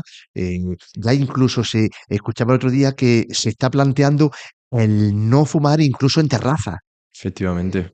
O sea, y yo me acuerdo cuando hace 20 años, no sé, que fumábamos, que se fumaba, yo no he fumado nunca, pero que se fumaba en los bares, cuando se quitó de fumar dentro de los locales, aquello fue un drama. Y Bueno, y aquello no te vayas, fue no te vayas tan lejos. Cuando fumaban médicos en la consulta. exactamente. Bueno, yo he visto compañeros. Yo cuando empecé en el año 95, yo tenía muchos compañeros que tenían el cenicero en lo alto de la mesa lleno de colillas y ellos fumaban ¿Qué dentro de la dices? consulta, ciertamente. Pero esto hace 25 años, ¿eh? Sí, yo esto lo hablo mucho y de hecho lo hablaba el otro día con mis padres. Creo que hay tantas cosas que hacemos nosotros a día de hoy que en un futuro se verán como auténticas locuras. O sea, Totalmente. el simple hecho de que un médico oncólogo esté fumándose un cigarro en una consulta, Eso era, eso tú lo ves ahora y dices, bueno, eso impensable hoy en día, pero hace 25 años era lo normal.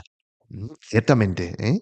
es fascinante. Y ahora que se fuma en terraza, pues si se logra o se sale una normativa para prohibir fumar en terraza, pues dentro de 15 años, pues lo veremos como lo que hacemos ahora, pues como algo aberrante, ¿no? Pero ciertamente, Igual, si no te tienes que ir tan lejos, también cuando prohibieron fumar en espacios cerrados, ahora lo piensas y dices, porque si yo me estoy tomando algo con mis amigos, me voy a tener que estar tragando el cigarro del que tengo al totalmente. lado y cuando estoy dentro de un bar. Es que tú entras ahora en un local en el que no se fuma porque no se puede fumar y te encuentras un espacio saludable, ¿no? Mientras que Totalmente, antes era pues una nube de tabaco lo que había allí, ¿no? totalmente. Yo estuve viviendo en Australia y allí está prohibido fumar en terrazas y no te imaginas el cambio tan grande que hay, porque ya la gente es como, si tienen la prohibición de no hacerlo, pues si, por ejemplo, aquí lo prohibiesen en las terrazas, ya eso quieras que no condiciona mucho a la gente y ya se lo replantean más de una vez dejarlo, ya es como la incomodidad de me tengo que salir de la terraza para fumar y eso quieras que no tiene muchísima repercusión. Hombre, totalmente. Y después que si algo se prohíbe o no se posibilita, pues reduce el consumo, ¿no? Aquí también aumenta también el precio de la cajetilla de tabaco. Es decir, que todo suma. Porque si algo está demostrado a nivel médico en la relación entre el consumo de tabaco y cáncer de pulmón, ¿no? Y otros, pero sobre todo el cáncer de pulmón. Esto está demostrado. Y después hay también estudios en los que evalúan el impacto económico que supone el tabaco, ¿no? Es verdad que se reduce los ingresos que puede llegar por los impuestos al tabaco, pero es que el gasto sanitario asociado al consumo de tabaco es bestial, bestial. Entonces, una persona con una EPOC, con una insuficiencia respiratoria, con un cáncer, eso a nivel económico está contabilizado y por eso los gobiernos intentan reducir, no solamente miran por la salud de los habitantes de su país, sino que también a Sino nivel también por la económico tiene un economía. impacto totalmente. Y no solo la economía a nivel nacional, sino a nivel personal. Por eso también temas como obesidad, la repercusión económica que tiene en nuestra sanidad, la obesidad. Muchas veces, obviamente, hay muchos factores que pueden Sí, condicionarla, pero muchas veces derivada de la mala alimentación, de no totalmente. realizar ejercicio. Y yo muchas veces, yo los amigos con los que tengo confianza, obviamente estas cosas son muy complicadas de tratar, pero yo les digo, ¿alguna vez te has pensado con algún amigo que fuma? ¿Alguna vez has calculado el dinero que tú te gastas al año en tabaco? Se pone a calcularlo tal, no sé qué, no sé cuánto, 500 euros. lo que podrías hacer con esos 500 euros y además estás pagando para perjudicar tu salud, o sea, es algo bestial. Y ahora que has comentado esto de la relación tan estrecha entre el cáncer de pulmón y el tabaco, creo que es algo que le viene muy bien al tabaco porque esa relación directa es como, vale, si fumo, perjudico mis pulmones, tengo cáncer de pulmón. Pero esto me llega a entrar en el alcohol, porque el problema del alcohol es que tampoco hay algo que se vea a nivel social muy claro de decir, es que si consumo alcohol me pasa esto. Bueno, sí, el hígado tal, no sé qué, pero no es como si fumo tabaco, las probabilidades de tener cáncer de pulmón son altísimas y es como las relaciones muy directas. Entonces, tema alcohol. Bueno, el tema del alcohol, decirte que da la cara de un problema de adicción después de 35 o 40 años de consumo. Es decir, no es como, por ejemplo, la cocaína, que puede ser a los 10 años, o los porros, que pueden ser también a los 10, 15 años. El problema del alcohol es que las personas empiezan a tomar alcohol a los 15 años, por ejemplo.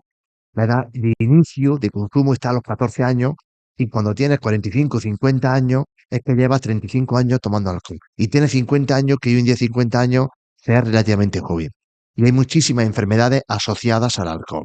No solamente el cáncer de hígado y otros cánceres de esófago, sino otros problemas hepáticos, como puede ser una cirrosis, y después no solamente ya a nivel orgánico, sino a nivel comportamental, a nivel de conducta, a nivel familiar, a nivel laboral, a nivel social. Es decir, que el consumo de alcohol también crea muchos problemas, ¿eh? Y por eso hay que combatirlo, ¿no? Porque es una sustancia muy peligrosa. Y cuando se comienza a consumir a edades tempranas, pues tiene un impacto en el cerebro que está en desarrollo, pues muy importante. ¿Y por qué crees que es una droga que está tan normalizada y tan bien vista a nivel social? Bueno, pues porque está legalizada, ¿no? Está legalizada, el alcohol está desde el inicio de nuestra historia, y es una droga que al estar normalizada, pues todo lo celebramos con alcohol. Incluso los deportistas de élite que no toman alcohol, cuando celebran un título, lo celebran con alcohol. Es una droga muy normalizada, socialmente aceptada, barata, entonces asequible, legal. Entonces, en este sentido, pues es muy difícil para una persona.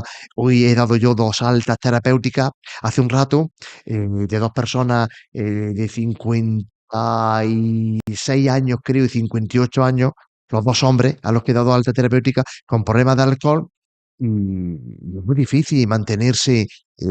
Ha superado la adicción, pero siempre tienes que estar con la guardia, porque es una droga, no es como la cocaína u otras sustancias que son ilegales, que es más difícil de obtener. Es que el alcohol está ahí. Es que tú vas, sales a un bar a tomar un café y estar ahí, ¿no? El otro día me encontré, pues, con un amigo, y con una alta terapéutica en el que estaba con su hijo, pues tomando 2 Coca-Colas, ¿no? En la barra. Entonces le dio mucha alegría verme, y a mí también me dio mucha alegría porque lo vi en la barra con su hijo tomándose 2 Coca-Colas, ¿no? Entonces, pero el alcohol está tan normalizada, y parece que todo tenemos que celebrar con alcohol.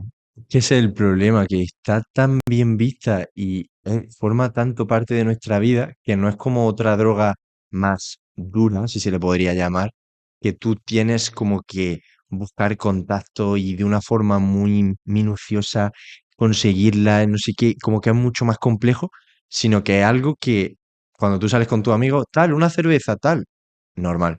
Entonces, tiene que ser súper complejo salir de algo tan duro como una adicción al alcohol y encontrártelo a cada metro por el que anda, o sea, Es un proceso que hay que hacer muy bien, ¿no? Por eso el proceso terapéutico con nosotros dura cerca de 2 años, y cuando damos una alta terapéutica, pues me decía esta persona que, por ejemplo, trabaja también en hostelería, pues que no tiene la tentación, pero siempre hay que estar con la guardia montada, ¿no? Porque en cualquier momento, en cualquier desajuste, en cualquier contratiempo, en cualquier momento en el que te encuentres débil, puedes tender al alcohol, que la tienes, que incluso estar en la casa, ¿no? Hay personas que pueden tener problemas de alcohol, pero su familia no tenerlo. Y puede haber en el frigorífico, puede haber cerveza, puede haber vino, o puede haber licores, ¿no? Es decir, que es una sustancia que está muy aceptada socialmente, y que incluso reforzada, porque todo lo que celebramos lo celebramos con alcohol. y sobre todo las repercusiones tan fuertes que tienen, que pueden llegar a tener en la vida de cualquier persona, porque también siento que al estar tan normalizada y no tener tan claro cuáles son los efectos negativos que te puede producir, creo que también la gente como que tiende a quitarle mucha importancia. Yo entiendo que tú al haber estado tantos años aquí y estás tan metido en este mundo, supongo que te habrás encontrado situaciones Sí, relacionadas con el alcohol. mucho. Pero tú recordarás también hace poco, esto no hace muchos años, nosotros teníamos en Granada un botellódromo. Teníamos un botellódromo en Granada, ¿eh? Totalmente. Donde la gente iba a consumir grandes cantidades de alcohol en poco tiempo a un espacio cerrado, abierto, porque era una plaza, pero limitado, y allí se juntaban cientos y miles de personas, no solamente en la fiesta de la primavera, sino cualquier fin de semana, cualquier viernes, cualquier sábado, cualquier domingo, a tomar alcohol. Es decir, que eso, bueno, pues yo creo que una medida preventiva importante es eliminar ese botellódromo. Es verdad que después había pues el problema de que toda esa gente pues iba a consumir a parques, a plazas, pero bueno, ya la policía estaba poco pendiente, o a pinchos, ¿no? De estudiantes aquí en Granada con la universidad. Pero bueno, son medidas preventivas que yo creo que de alguna manera ha reducido el uso de alcohol en la población joven. Tú de todo el tiempo que has estado aquí, ¿cuáles han sido las situaciones en las que más se te han quedado en tu cabeza de decir, es increíble cómo le ha podido cambiar tanto la vida a una persona, obviamente sin dar nombres ni nada, Sí. pero cómo le ha podido cambiar tanto la vida a una persona algo que se puede ver tan normal como el alcohol? Bueno, yo me he encontrado gente aquí en Proyecto Hombre, situaciones tanto de hombres como de mujeres, pues muy duras, ¿no? De gente salir directamente del hospital porque tenía un problema de neuropatía y no podían prácticamente andar y recuperarse pronto, ¿no? Y poco a poco. O tener un delirium tremens, que es que sientes que tienes arañas por tu cuerpo y insectos. Entonces, situaciones muy difíciles, ¿no? He conocido jóvenes, chicos jóvenes con 13, 14 años que estaban ya con un problema y que puede decir a esas edades con un problema de adicción al pegamento, ¿no? Porque venían de, por ejemplo, pues, de países limítrofes a nosotros, o chicos que se acostaban con 18 años, se acostaban dando una calada al porro y apagando el porro para levantarse y comenzar el día dándole una calada a ese porro. Es decir, que hemos visto situaciones muy, muy duras, ¿no? Pero también hemos visto cómo la gente es capaz de rehacerse a sí misma, ¿no? Y eso es algo súper gratificante que va conmigo y que tenemos en Proyecto Hombre. Hoy en las altas terapéuticas, y siempre que doy una alta terapéutica, yo digo en algo que estoy plenamente convencido, y es que la persona que ha caído y se ha levantado es más fuerte que la que no ha caído. Entonces, nosotros en Proyecto Hombre, cuando damos una alta terapéutica, no se puede decir que haya sido una bendición, que haya tenido una adicción, pero el proceso de autoconocimiento que lleva esa persona y de interiorización y de afrontamiento de su problema y de reinserción y de rehabilitación, cuando sale de aquí con su alta, es una persona totalmente distinta de la que entró. Y muchas veces hay personas que no pueden tener pueden no tener un problema de adicción y pasar por la vida desapercibida, sin conocerse y sin saber quién es. Y entonces, en este sentido, la verdad es que yo siempre lo digo, ¿no? La persona que ha caído, que han tocado fondo y que ha caído en todos los sentidos y se ha levantado es más fuerte que la que no ha caído. Me parece precioso que mencione eso porque ya lo he mencionado en algún episodio, algo que este proyecto del podcast es algo que me apasiona, me encanta y algo que me está encantando ver es como estoy entrevistando a personas con situaciones bastante complicadas que al final han encontrado la forma de reinventarse, de aprender y de ser mejores personas porque sales siendo una mejor persona, lo que estabas comentando. Y algo que me está impactando mucho y me está encantando escuchar son personas con situaciones súper complicadas que te dicen, Pico, es que yo lo he pasado muy mal con esto, pero estoy tremendamente agradecido a la vida por haberme traído esto a mi vida. Totalmente, Personas con situaciones escalofriantes que te cuentan y no sé, te llegan a lo más profundo, totalmente. que te digan, es que estoy súper agradecido a la vida de que me haya traído esto, porque yo a día de hoy soy una mejor persona. Totalmente, esas son las personas que son resilientes, es decir, que salen de periodos oscuros y de contratiempos y de adversidades y salen de ahí liberados y fortalecidos. Totalmente. Me parece precioso como esa capacidad de coger una de las peores situaciones o la peor situación cuando has tocado fondo y decir, es que me siento agradecido de haber tocado fondo, porque ahora soy una mejor La persona. vida hay que afrontarla, hay que descubrir qué nos hace vibrar, con qué conectamos, con qué bullimos, con... eso es fundamental. Y después tener claro qué es lo que quiero, qué me va a costar eso y qué estoy dispuesto a hacer para llevar la vida que yo quiero. Pero después otra persona que no lo hace. Fíjate que en el año pasado fueron 4.003 personas las que se suicidaron. 4.003 personas en España. ¿Mm? que llevaron a cabo el intento de suicidio consumado. ¿Cuántos no llegaron a consumarse? Porque fue una llamada de atención o porque realmente no le salió bien el intento de suicidio. Serían miles y miles, pero 4.003 personas se quitaron la vida, se suicidaron. Además, el tema de los números creo que muchas veces lo tomamos como, no le damos toda la importancia que debería de tener, porque muchas veces como que tenemos la sensación de que los números son menos de lo que parecen, pero si tú coges un estadio de fútbol y lo llenas de 4.000 personas y ves 4.000 personas y te dicen, toda esta gente se han quitado la vida, o sea, eso es Y una y barbaridad. estoy seguro de que muchas de ellas tenían problemas de adicciones, muchísimas, no sé en qué porcentaje, pero en un porcentaje altísimo. Y estos son los que, bueno, no han sido capaces, ¿no? Y han decidido, lo veían negro y han decidido, por las circunstancias que sean, que no hay que juzgar, pues el quitarse de en medio y el suicidarse. Pero después otros miles y miles y miles los que afrontan la vida y los que han decidido, pues no sin dificultades, porque salir de una adicción o de un cuadro depresivo o de un problema de psiquiatría, porque hoy en día la patología dual, la concomitancia entre problemas mentales y adicciones está cada vez al alza. Bueno, pues son las personas que dicen, mira, hasta aquí he llegado, afronto y pongo remedio a esta situación que me va a llevar a la muerte, Me parece súper bueno que digas lo de que no hay que juzgarlo, por supuesto. porque me da la sensación de que muchas veces en este tipo de cosas la gente tiende mucho a juzgar de cara a decir, bueno, es que la persona que se quita la vida o es muy cobarde porque no ha sido capaz de seguir luchando y ha dejado mucha Sí. gente atrás que van a sufrir, o es muy valiente porque ha sido capaz de hacerlo cuando lo estaba pasando mal, o es muy inútil o es muy, en plan, como muchos prejuicios para juzgar eso, pero detrás hay, Detrás hay una historia que a nosotros no nos toca juzgar, pero cuando una efectivamente. persona decide y consuma un intento de suicidio quitándose la vida, tiene que verlo realmente mal, ¿no? Se ha sentido que se ha tenido que sentir, él, lo mismo no estaba sola, pero se ha sentido, pues seguramente sola, sin acompañamiento y que no ha visto una salida, ¿no? Por eso, bueno, pues desde Proyecto Hombre estamos aquí siempre para abrir nuestras puertas y tender una mano a toda aquella persona que tenga un problema de adicción porque hay esperanza, porque hay salida, porque de aquí se sale. Mucha gente me dice, pero Manuel, ¿pero de una adicción realmente se sale? Hombre, nosotros no podríamos estar trabajando cerca de 50 personas en un mundo en el que no viésemos resultados. Resultados hay. ¿Que nos gustaría que fuesen más las personas que se dieran? Por supuesto, porque hay que respetar la libertad de cada uno, pero que son cientos las personas que salen del mundo de la adicción, eso por supuesto. Ahora, solo es difícil. Necesita un asesoramiento técnico, profesional y sobre todo un acompañamiento humano. Y al final eso es lo bonito de la vida, que nos da mucho revés y un lado, el otro nos caemos, nos tropezamos, pero podemos salir de todo y De eso es todo. lo que lo hace bonito, que de todo podemos aprender y sacar alguna situación positiva. Qué bonito que saque eso.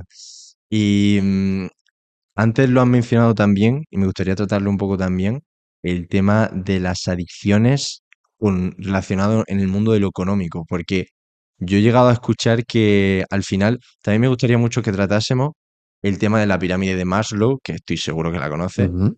y yo en un episodio que tuve con Cloti, que fue súper interesante, ella me decía como cuando estaba viviendo en la calle y estaba adicta a las drogas, como su máxima prioridad después de respirar era drogarse. O sea, iba antes drogarse que comer o que beber. Y Totalmente. me parece súper interesante porque la pirámide de Maslow, como ya la conoces, habla sobre cómo priorizamos las cosas en la vida, como que si un alimento, no sé qué, después empieza la seguridad, después... Y cómo eso puede llegar a la base de la pirámide de una forma tan drástica y de forma tan fuerte y tan poderosa y que rechaces incluso tu propia subsistencia como es la alimentación. Las adicciones son muy potentes, muy potentes. En esa pirámide de Maslow, las necesidades básicas es la necesidad de comida, de sueño, de higiene, de alimentación, lo básico, el agua, el alimento, la seguridad.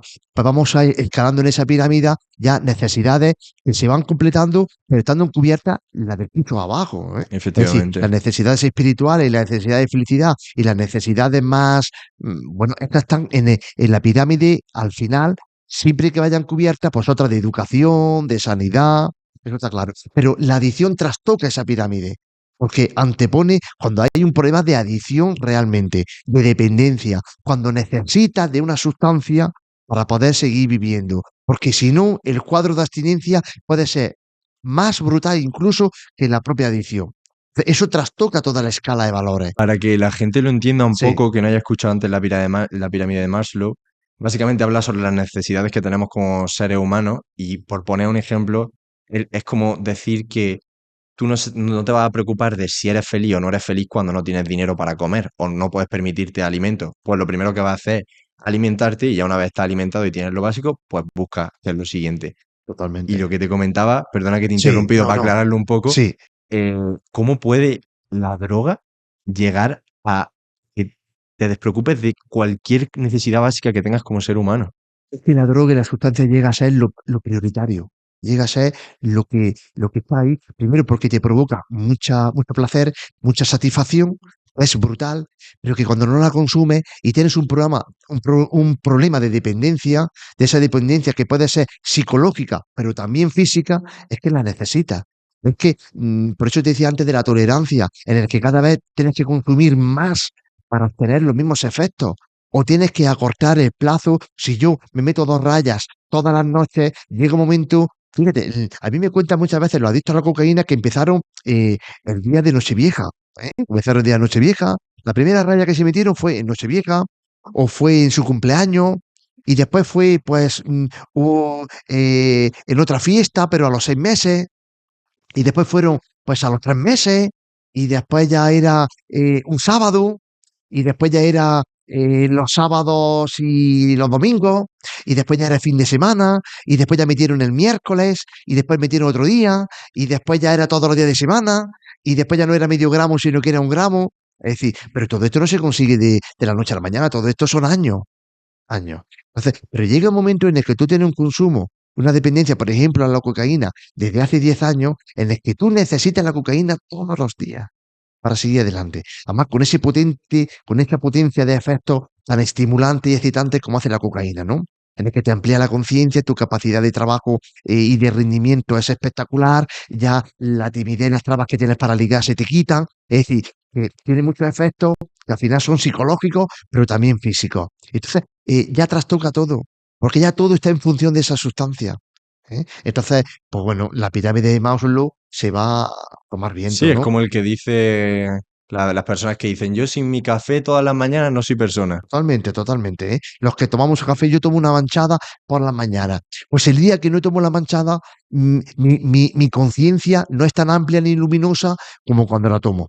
Yo tomo mi pequeño café, una manchada, un café cortito con leche, pero ya cambia la situación. Y esto que es una santina, que es bueno, que es una dependencia, porque si no la tomas no te pasa nada Claro. y podría estar sin café, pero si tú ves y experimentas esos efectos, cuanto más cuando se trata de una sustancia tan potente como puede ser la cocaína, por ejemplo, ¿no?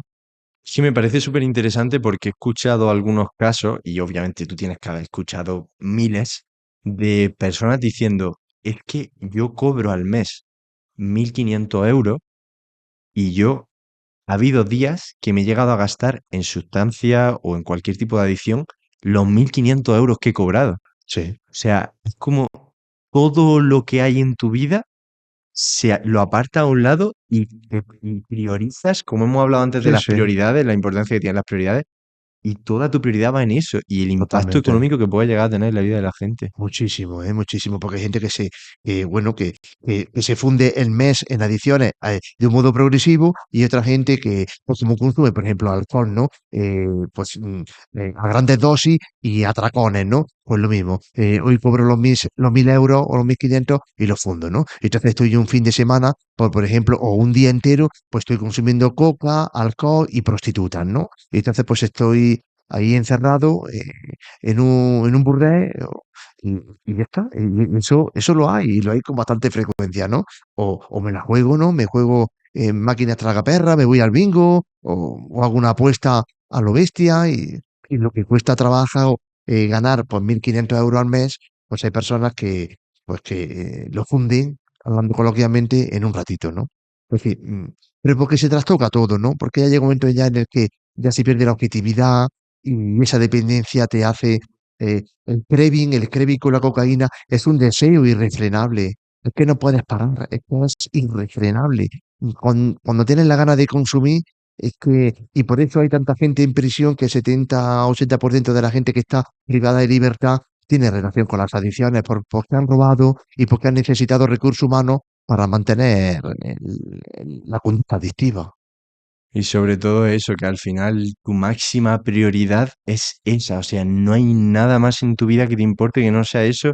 ¿Y cómo puedes, pues eso, cobrar 1.500 euros al mes, gastarte 1.500 en un día y decir, es que tengo, ahora me toca vivir en la calle porque a lo mejor no tengo ni para pagar el alquiler, pero es como la prioridad es esa, da igual que duerma en la calle, que no coma, que no beba. Así es. Después viene el bajón, ¿no? Porque los efectos de la sustancia es a nivel cognitivo, a nivel emocional, a nivel de conducta y afecta a todos los ámbitos, ¿no? Al familiar, a la social, al personal, laboral. Es decir, hoy en día nosotros estamos trabajando ahora mucho en la prevención de adicciones en el ámbito laboral. Las empresas son fiel reflejo de la sociedad, ¿no? Y claro, yo como médico veo que muchos trabajadores pues tienen absentismo laboral los lunes o los viernes, que tienen bajas laborales, que tienen relación con el consumo, aunque a veces te vengan por una depresión, por una ansiedad o por una lumbalgia, pero al final es el problema adictivo y cuántos accidentes de trabajo hay que tienen relación con el consumo de sustancias. Es decir, la empresa hoy en día es reflejo también de la propia sociedad, ¿no? Entonces, y en la empresa todo el mundo trabajamos, es decir, que prácticamente todo el mundo trabaja y todo el mundo desarrolla sus capacidades en este ámbito empresarial, ¿no? Sí, de hecho, yo me siento también muy identificado en lo que has estado comentando al principio, que era una persona muy organizada, muy perfeccionista, muy ordenado. Yo también soy muy así. Y de hecho, parece que lo comento en todos los episodios, pero es porque siento que tiene mucha relación. Yo tuve TOC, tuve trastorno obsesivo compulsivo, es verdad que no fue algo muy grave, pero sí es cierto que después, a raíz de eso, he aprendido que tengo como una tendencia, también al ser muy perfeccionista, muy ordenado, tal, también tengo como una tendencia un poco a la obsesión, a obsesionarme con las cosas. Y es cierto que, por contar un poco mi experiencia personal, es cierto que, por ejemplo, con los juegos, con las apuestas, yo, o sea, muchísimo menos se puede comparar a los casos que ha tenido alguna gente, pero sí es cierto, yo lo máximo que llegué a perder fueron 60 euros. Pero sí es cierto que empecé con 5 euros, después aposté 10 y llegó un punto que me vi a mí mismo y digo, yo Kiko, ¿qué estás haciendo? O sea, te está pasando lo mismo que te pasó cuando tenías trastorno obsesivo compulsivo, que empezaste poquito a poco, tal, no sé qué, y de verme yo en esa situación, yo me causaba mismo repugnancia de decir, pero Kiko, ¿cómo puedes estar haciendo lo que ya te ha pasado antes y puedes estar cayendo otra vez? O sea, es como, no tiene mucho sentido. Y de ahí la importancia, y yo también me siento muy afortunado de haber pasado por el TOC, porque sé que gracias a eso ahora hay otras muchas cosas Sí. de las que tengo conciencia, y por eso la importancia de la autoconciencia, de conocerte a ti mismo, de saber dónde flaqueas, Totalmente, dónde... totalmente, eso es fundamental.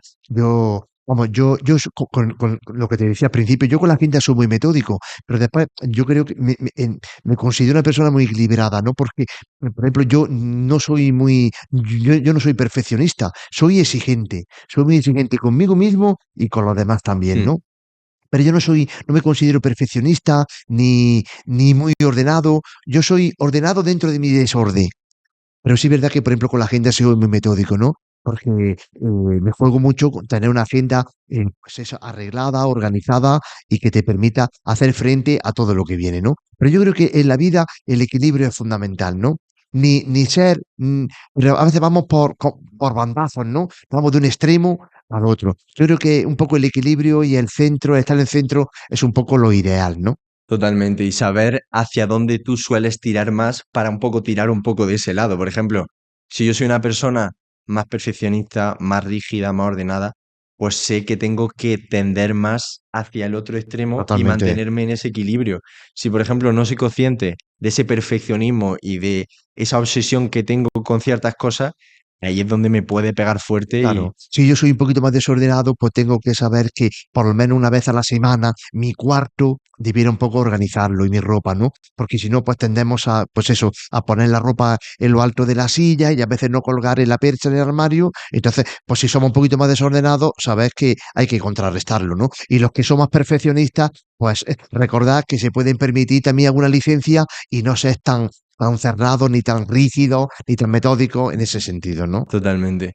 Y ya por cerrar un poco Sí. tema Proyecto Hombre, si me gustaría que una pequeña pincelada del tema de la familia y los conocidos, como muchas veces en todo este tipo de problemas se llevan una parte bestial y lo pasan súper mal, ¿no? La familia es fundamental, la familia en Proyecto Hombre es clave, ¿eh? Nosotros trabajamos con personas usuarias y con su familia, y muchas familias reconocen el trabajo que hemos realizado no solamente con sus familiares, los usuarios, sino con ellas mismas, ¿no? Porque se les dota de muchas herramientas en las que ellos saben también afrontar esa situación, ¿no? Esa ansiedad que les vuelca la persona que tiene un problema de adicción, ¿no? Esa exigencia, ese manejo de la situación, ese acompañamiento, esa autoestima. Es, es que una persona que tiene un familiar con un problema de adicción sufre mucho. Es algo muy duro, ¿no? Entonces, no solamente ayudamos a la usuaria, persona usuaria, sino a sus familiares, que son parte fundamental del proceso de rehabilitación y de reinserción.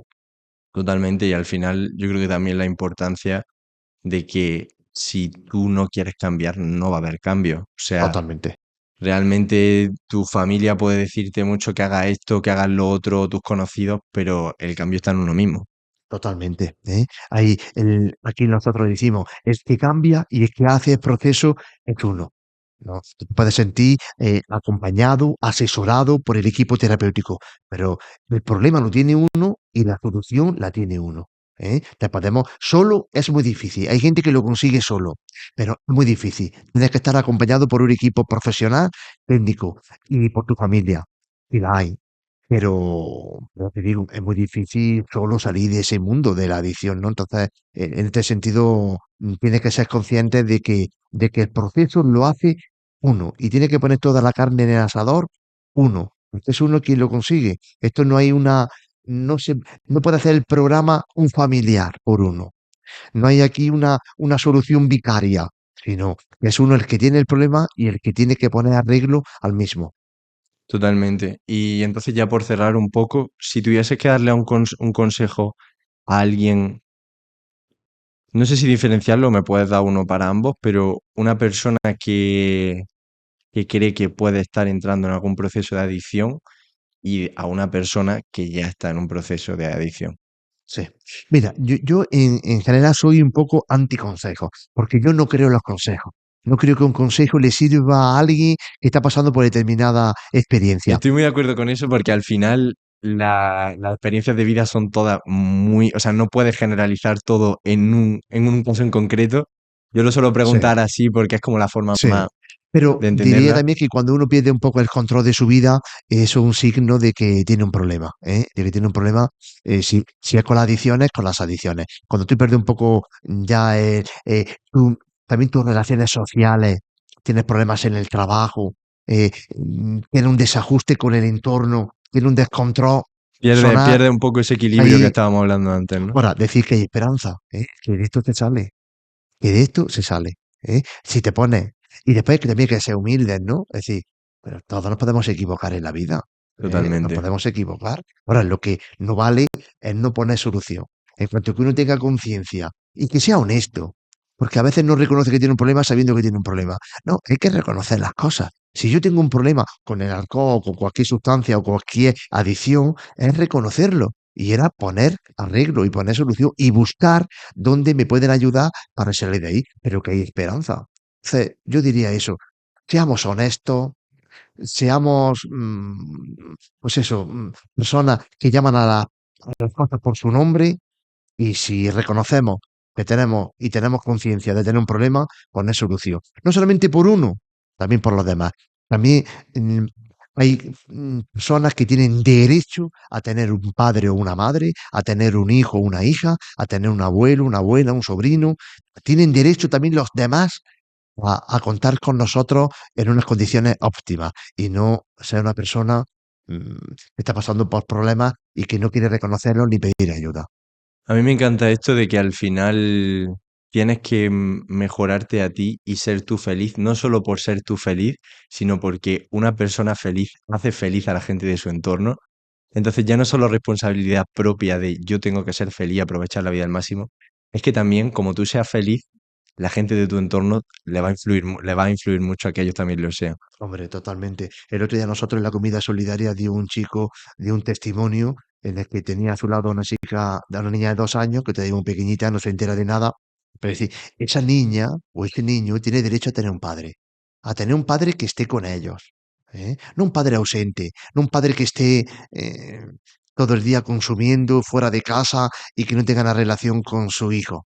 Entonces, hablando en este caso de los niños tienen derecho a tener un padre y una madre en condiciones, como Dios Totalmente. manda, conscientes, con nuestras limitaciones, como somos. Si no somos Superwoman ni Superman, pero, pero padres que nos atienda, que nos quiera y que estén pendientes de nosotros. Este chico, con su niña de 2 años, escribió una cosa muy bonita, como si fuese ella, en el que ella decía que veía el rostro desfigurado de su padre, ¿no? Es decir, yo creo que en este sentido, los que nos rodean, nuestros familiares, tienen derecho, no solamente nosotros, tienen derecho a tener una relación normal con sus familiares más cercanos. Totalmente, totalmente de acuerdo. Y entonces, ya, última pregunta cerrando este tema. Si pudieses decirles algo a todo ese entorno, a toda esa familia que sienten que tienen una persona pasando por algo así, ¿qué les dirías? Pues mira, le diría varias cosas. Le diría, primero, que no se rompa la comunicación. La comunicación no se puede romper. Como se rompa la comunicación, ya está todo echado por alto. Entonces, puedes, a las personas y a los seres que queremos, hay que decirles las cosas con respeto, con educación, pero a la cara. Pero que no se rompa la comunicación, porque si se rompe la comunicación, como digo, ya todo está hecho. Entonces, si hay una persona que reacciona más, pues se da uno la vuelta y lo aborda dentro de unos días o dentro de unas semanas. Pero la comunicación es fundamental y la comunicación emocional, desde el amor, desde la ternura, desde el cariño. Hay que hacer Importante, esta comunicación. Entonces, hay también que querer, ¿no? El afecto es fundamental, sobre todo los chicos jóvenes y las chicas jóvenes. O sea, los padres tienen que ser firmes, pero tienen que querer a los hijos. Y tienen que explicitarle el cariño y el afecto y el amor que se les tiene. Y por otra parte también dejar autonomía, ¿no? Es que es todo. Es ese equilibrio que venimos hablando del afecto y la autonomía. Y después una cosa muy importante también, que yo tengo experiencia, es que cambiando uno cambia a los demás. No se puede pedir cambiar a los demás si uno no cambia. Y yo esto lo he experimentado y mucha gente lo ha experimentado. Si cambian ellos, los demás cambian. Si uno no cambia, es muy difícil que los demás cambien. No podemos esperar que los demás cambien. Vamos a empezar por nosotros mismos. totalmente de acuerdo. El otro día estudiando apareció una frase de Gandhi que se me quedó en la cabeza y es súper famosa, obviamente. Sé el cambio que quieres ver en el mundo. ¿Quieres que las cosas cambien? Empieza por ti. Cambia tú. Totalmente de acuerdo. Y ya por terminar un poco ya la parte final, yo me quedaría horas hablando contigo, me parece súper Muchas interesante gracias, todo lo que Kiko. estamos hablando, de Muchas verdad. gracias. Muchas gracias por la oportunidad. Yo suelo hacer como unas preguntas, me gusta mucho hacerlas en Venga. los episodios del podcast. Y antes de hacer esas dos preguntas que yo suelo hacer, me gusta mucho preguntar sobre los temas de la felicidad y el éxito, porque creo que son dos temas a los que se le ha dado una definición muy preestablecida desde que somos pequeños de qué es el éxito, qué es la felicidad, pero siempre digo una frase que la seguiré diciendo en todos los episodios del podcast, que la vi el otro día estudiando y decía, debería de haber una definición de éxito por cada persona que hay en el mundo. Y habla un poco de esa subjetividad del éxito y de la felicidad. Entonces me gusta mucho preguntar para ti qué es la felicidad y el éxito y si te considera una persona feliz. Yo me considero una persona feliz y exitosa, ¿eh? Yo me considero una persona bendecida, una persona, vamos, que no puedo pedir más a la vida. Como decía al principio, mi vida ya está dada y como podemos decir coloquialmente, que me quiten lo bailado, ¿no? Es que yo estoy plenamente feliz. Para mí la felicidad también lo decía yo antes, cada uno tiene en este proceso de crecimiento personal y de autoconocimiento, tiene que descubrir con qué vibra, con qué conecta, con qué bulle, con qué sintoniza. Si uno descubre eso y eso lo vive con pasión, ya es feliz. Y el éxito, con las expectativas que te pongas y que te creas en la vida, pues que queden satisfechas. Y si no quedas satisfecha, seguro que te hace crecer y aprender. Entonces, Qué espectacular, Manuel. por O ahí. sea, acabas de definir literalmente el significado de este podcast. No sé si te lo he dicho, pero en mi podcast se llama Un propósito y la importancia y en base mucha gente me lo pregunta y tiene una historia larga, pero viene en base a que yo no sabía qué era lo que quería hacer en la vida, encontré algo que me movía, con lo que vibraba, que me apasionaba y la vida la vivo de una forma totalmente diferente y me ha parecido tan bonito, encuentra con lo que vibra y Pero con lo entrégate a que eso, vibra. Tú vibras con una cosa diferente a la que yo vibro, ¿eh? Y cada uno vibraremos con cosas diferentes. totalmente. Pero a ti realmente, ¿qué te hace vibrar? ¿A ti qué te mueve? ¿Tú con qué sintonizas? ¿Tú con qué conectas? ¿Qué es lo que a ti te hace vivir con pasión? Descubre eso. Si tú tienes la suerte de descubrir eso, ahí céntrate en eso, ¿eh? A tope. Buah, qué preciosidad. Y entonces ya no tenía pensado preguntártelo, pero viendo el nivel de profundidad al que puedes llegar, ¿dirías que has encontrado tu propósito en la vida? Yo sí me encontré mi propósito en la vida. Sí. Mira, yo en mi primera misa, y siempre una misa como muy importante, ¿no? En mi primera homilía, que es el sermón que hacemos, fíjate, yo en mi primera misa, esa homilía giró en torno a una frase de San Ireneo. San Ireneo es un santo del siglo segundo de nuestra era, que decía, la gloria de Dios es que el hombre viva. Ahí giró mi sermón y mi homilía. Ese es mi propósito.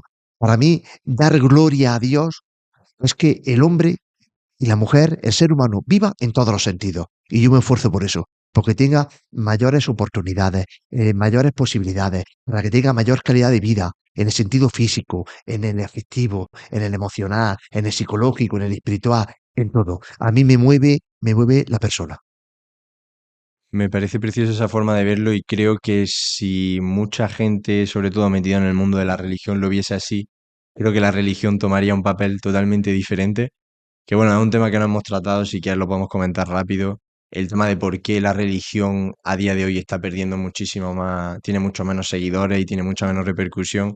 Hay gente que dice que es porque se han quedado muy anticuados, que porque sus ideales son demasiado estrictos y demasiado antiguos. Entonces, ¿realmente tú por qué crees que... Bueno, yo creo que estamos pasando por una época de crisis, ¿no? Es decir, el mundo está cambiando en estas últimas décadas y entonces está viendo como una reconfiguración, ¿no? Yo creo que lo espiritual es diferente de lo religioso, pero somos seres espirituales y estamos de alguna manera vislumbrando otra forma de espiritualidad y de relación con Dios y creo que es, pues bueno, un proceso de transformación y veremos en qué termina, ¿no? Pero perdóname que te Sí, interrumpa, creo que lo espiritual y lo religioso son cosas diferentes, pero porque no han dicho que es así. Pero realmente creo que tienen una conexión muchísimo más grande de lo que parece. Lo que sí, pasa es que creo que al final lo que me encanta de ti, por lo que te he hecho esta pregunta, a pesar de que ya estamos sí. casi terminando, es que me da la sensación de que lo miras todo de una forma muy general y abarcas todo. Que no te quedas solo con la ciencia dice esto y entonces la vida es así. La religión dice esto, entonces la vida es así. Eh, el tema espirituales dicen esto y entonces la vida es así. No, tú coges todo, sacas lo positivo de todo eso y al final te centras en que Sí, lo importante es ser felices y sí, pero una persona religiosa es la persona que, por ejemplo, celebra los sacramentos, que tiene tiempo de oración, que participa en la comunidad cristiana o en otro tipo de comunidad. Es decir, son personas que tienen pues, una actividad religiosa, ¿eh? Que son religiosos. claro, Puede haber personas religiosas que hagan todo esto y que no sean espirituales. ¿M? totalmente, es cierto. Y puede haber personas con una gran espiritualidad, y que no sean personas religiosas, que no sean personas de ir a misa, que no sean personas de rezar, pero tienen una gran espiritualidad. Y hay personas que pueden tener poca espiritualidad y poca religiosidad, y otras personas que pueden ser espirituales y religiosas. Es decir, Qué pero bueno que meta esa diferencia. nos podemos encontrar de esto, ¿no? Pero sí es verdad que la espiritualidad es algo que es inherente al ser humano, es constitutivo del ser humano. Somos Totalmente. seres espirituales, somos seres físicos, eso no hay duda, pero somos seres espirituales porque estamos abiertos a la trascendencia. Se crea en Dios o no se crea en Dios, pero estamos abiertos pues eso, a la trascendencia que podemos ponerle nombre de Padre o puede ser, para otra persona, puede ser un tipo de energía o puede ser, Realmente lo necesitamos. y lo Todos necesitamos. necesitamos creer en algo. Hombre, porque estamos abiertos a eso y porque tenemos, nadie podrá negarme a mí que no tenemos un anhelo de infinitud. ¿Mm? Nadie podrá decirme a mí que no tenemos una sed de inmortalidad, de permanecer para siempre, de ser inmortales. Nadie podrá negarme eso, aunque seamos mortales, aunque seamos finitos, aunque seamos limitados, pero en nuestro interior hay una fuente de agua viva, hay una fuente de inmortalidad, de plenitud, de infinitud. Eso está ahí. Yo me resisto a creer que eso acabe con la muerte. Y sobre todo eso se siente. Totalmente. O sea, creo que también a día de hoy se tiende mucho a objetivizar todo, a medir todo, a esto es de esta forma y se puede medir con estos instrumentos. Estos son cosas que se sienten. Hombre, se siente y después también ese respeto que es una consecuencia de todo esto, ¿no? Ese respeto a la persona, ¿no? Es decir, si esa persona es una persona espiritual, esa persona Totalmente, mm, es, totalmente, nosotros decimos como cristianos que es templo del Espíritu Santo, es decir, que Dios está dentro de nosotros, ese respeto que tenemos que tener escrupuloso al ser humano, ¿eh? Es que el otro, es que el otro tiene dentro de sí, pues primero que es persona, que tiene sus derechos como persona, y después incluso para los creyentes es que es templo del Espíritu, ¿no? Es que Dios está dentro de él, como está dentro de cada uno de nosotros. Por eso el respeto tan escrupuloso que hay que tener, ¿no? totalmente. Y tus creencias son igual de válidas que las mías, en la medida en la que no le hagas daño a nadie. Totalmente, Cada uno tiene total libertad de pensar en lo que más feliz te haga. Es que al final es eso. O sea, yo creo que totalmente, tampoco hay que cerrarse mucho a creer en Dios, no creer en Dios.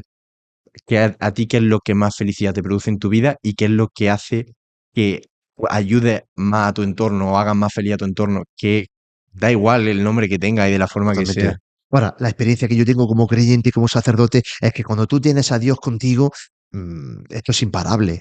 Es decir, bueno, tú te sientes amado, querido profundamente y tienes una meta, un propósito y tienes un horizonte. Eso es fundamental, ¿no? Para mí es fundamental. Es decir, yo no voy por la vida solo, aunque a veces me encuentre solo. Yo conmigo va Dios, ¿no? Y entonces, y yo me desvivo porque los demás puedan tener esta experiencia y encontrarse con Dios. Pero esto también se nos dice que es una gracia, que es un regalo, ¿no? No todo el mundo lo tiene. A mí mucha gente me dice, amigos míos, Manuel, es que a mí me gustaría creer como tú crees y lo intento y no puedo. Bueno, pues también hay que reconocer que puede ser una gracia, que puede ser un don y que no todo el mundo puede no tenerlo, ¿no? Entonces, bueno, pero en los que lo tenemos es impagable, es algo que te hace caminar por este mundo mucho más libre, más suelto, más sin miedos y Sí, pero teniendo que al claro, final da igual cómo lo llames. da Al final igual, todo parte de lo mismo. Es claro. como eso que sientes que es como que a la vez sientes que es superior a ti, pero que forma parte de ti. Y es como algo. Esa es nuestra experiencia o mi experiencia. Hay otra gente que puede no tener esa experiencia y ser también libre y feliz.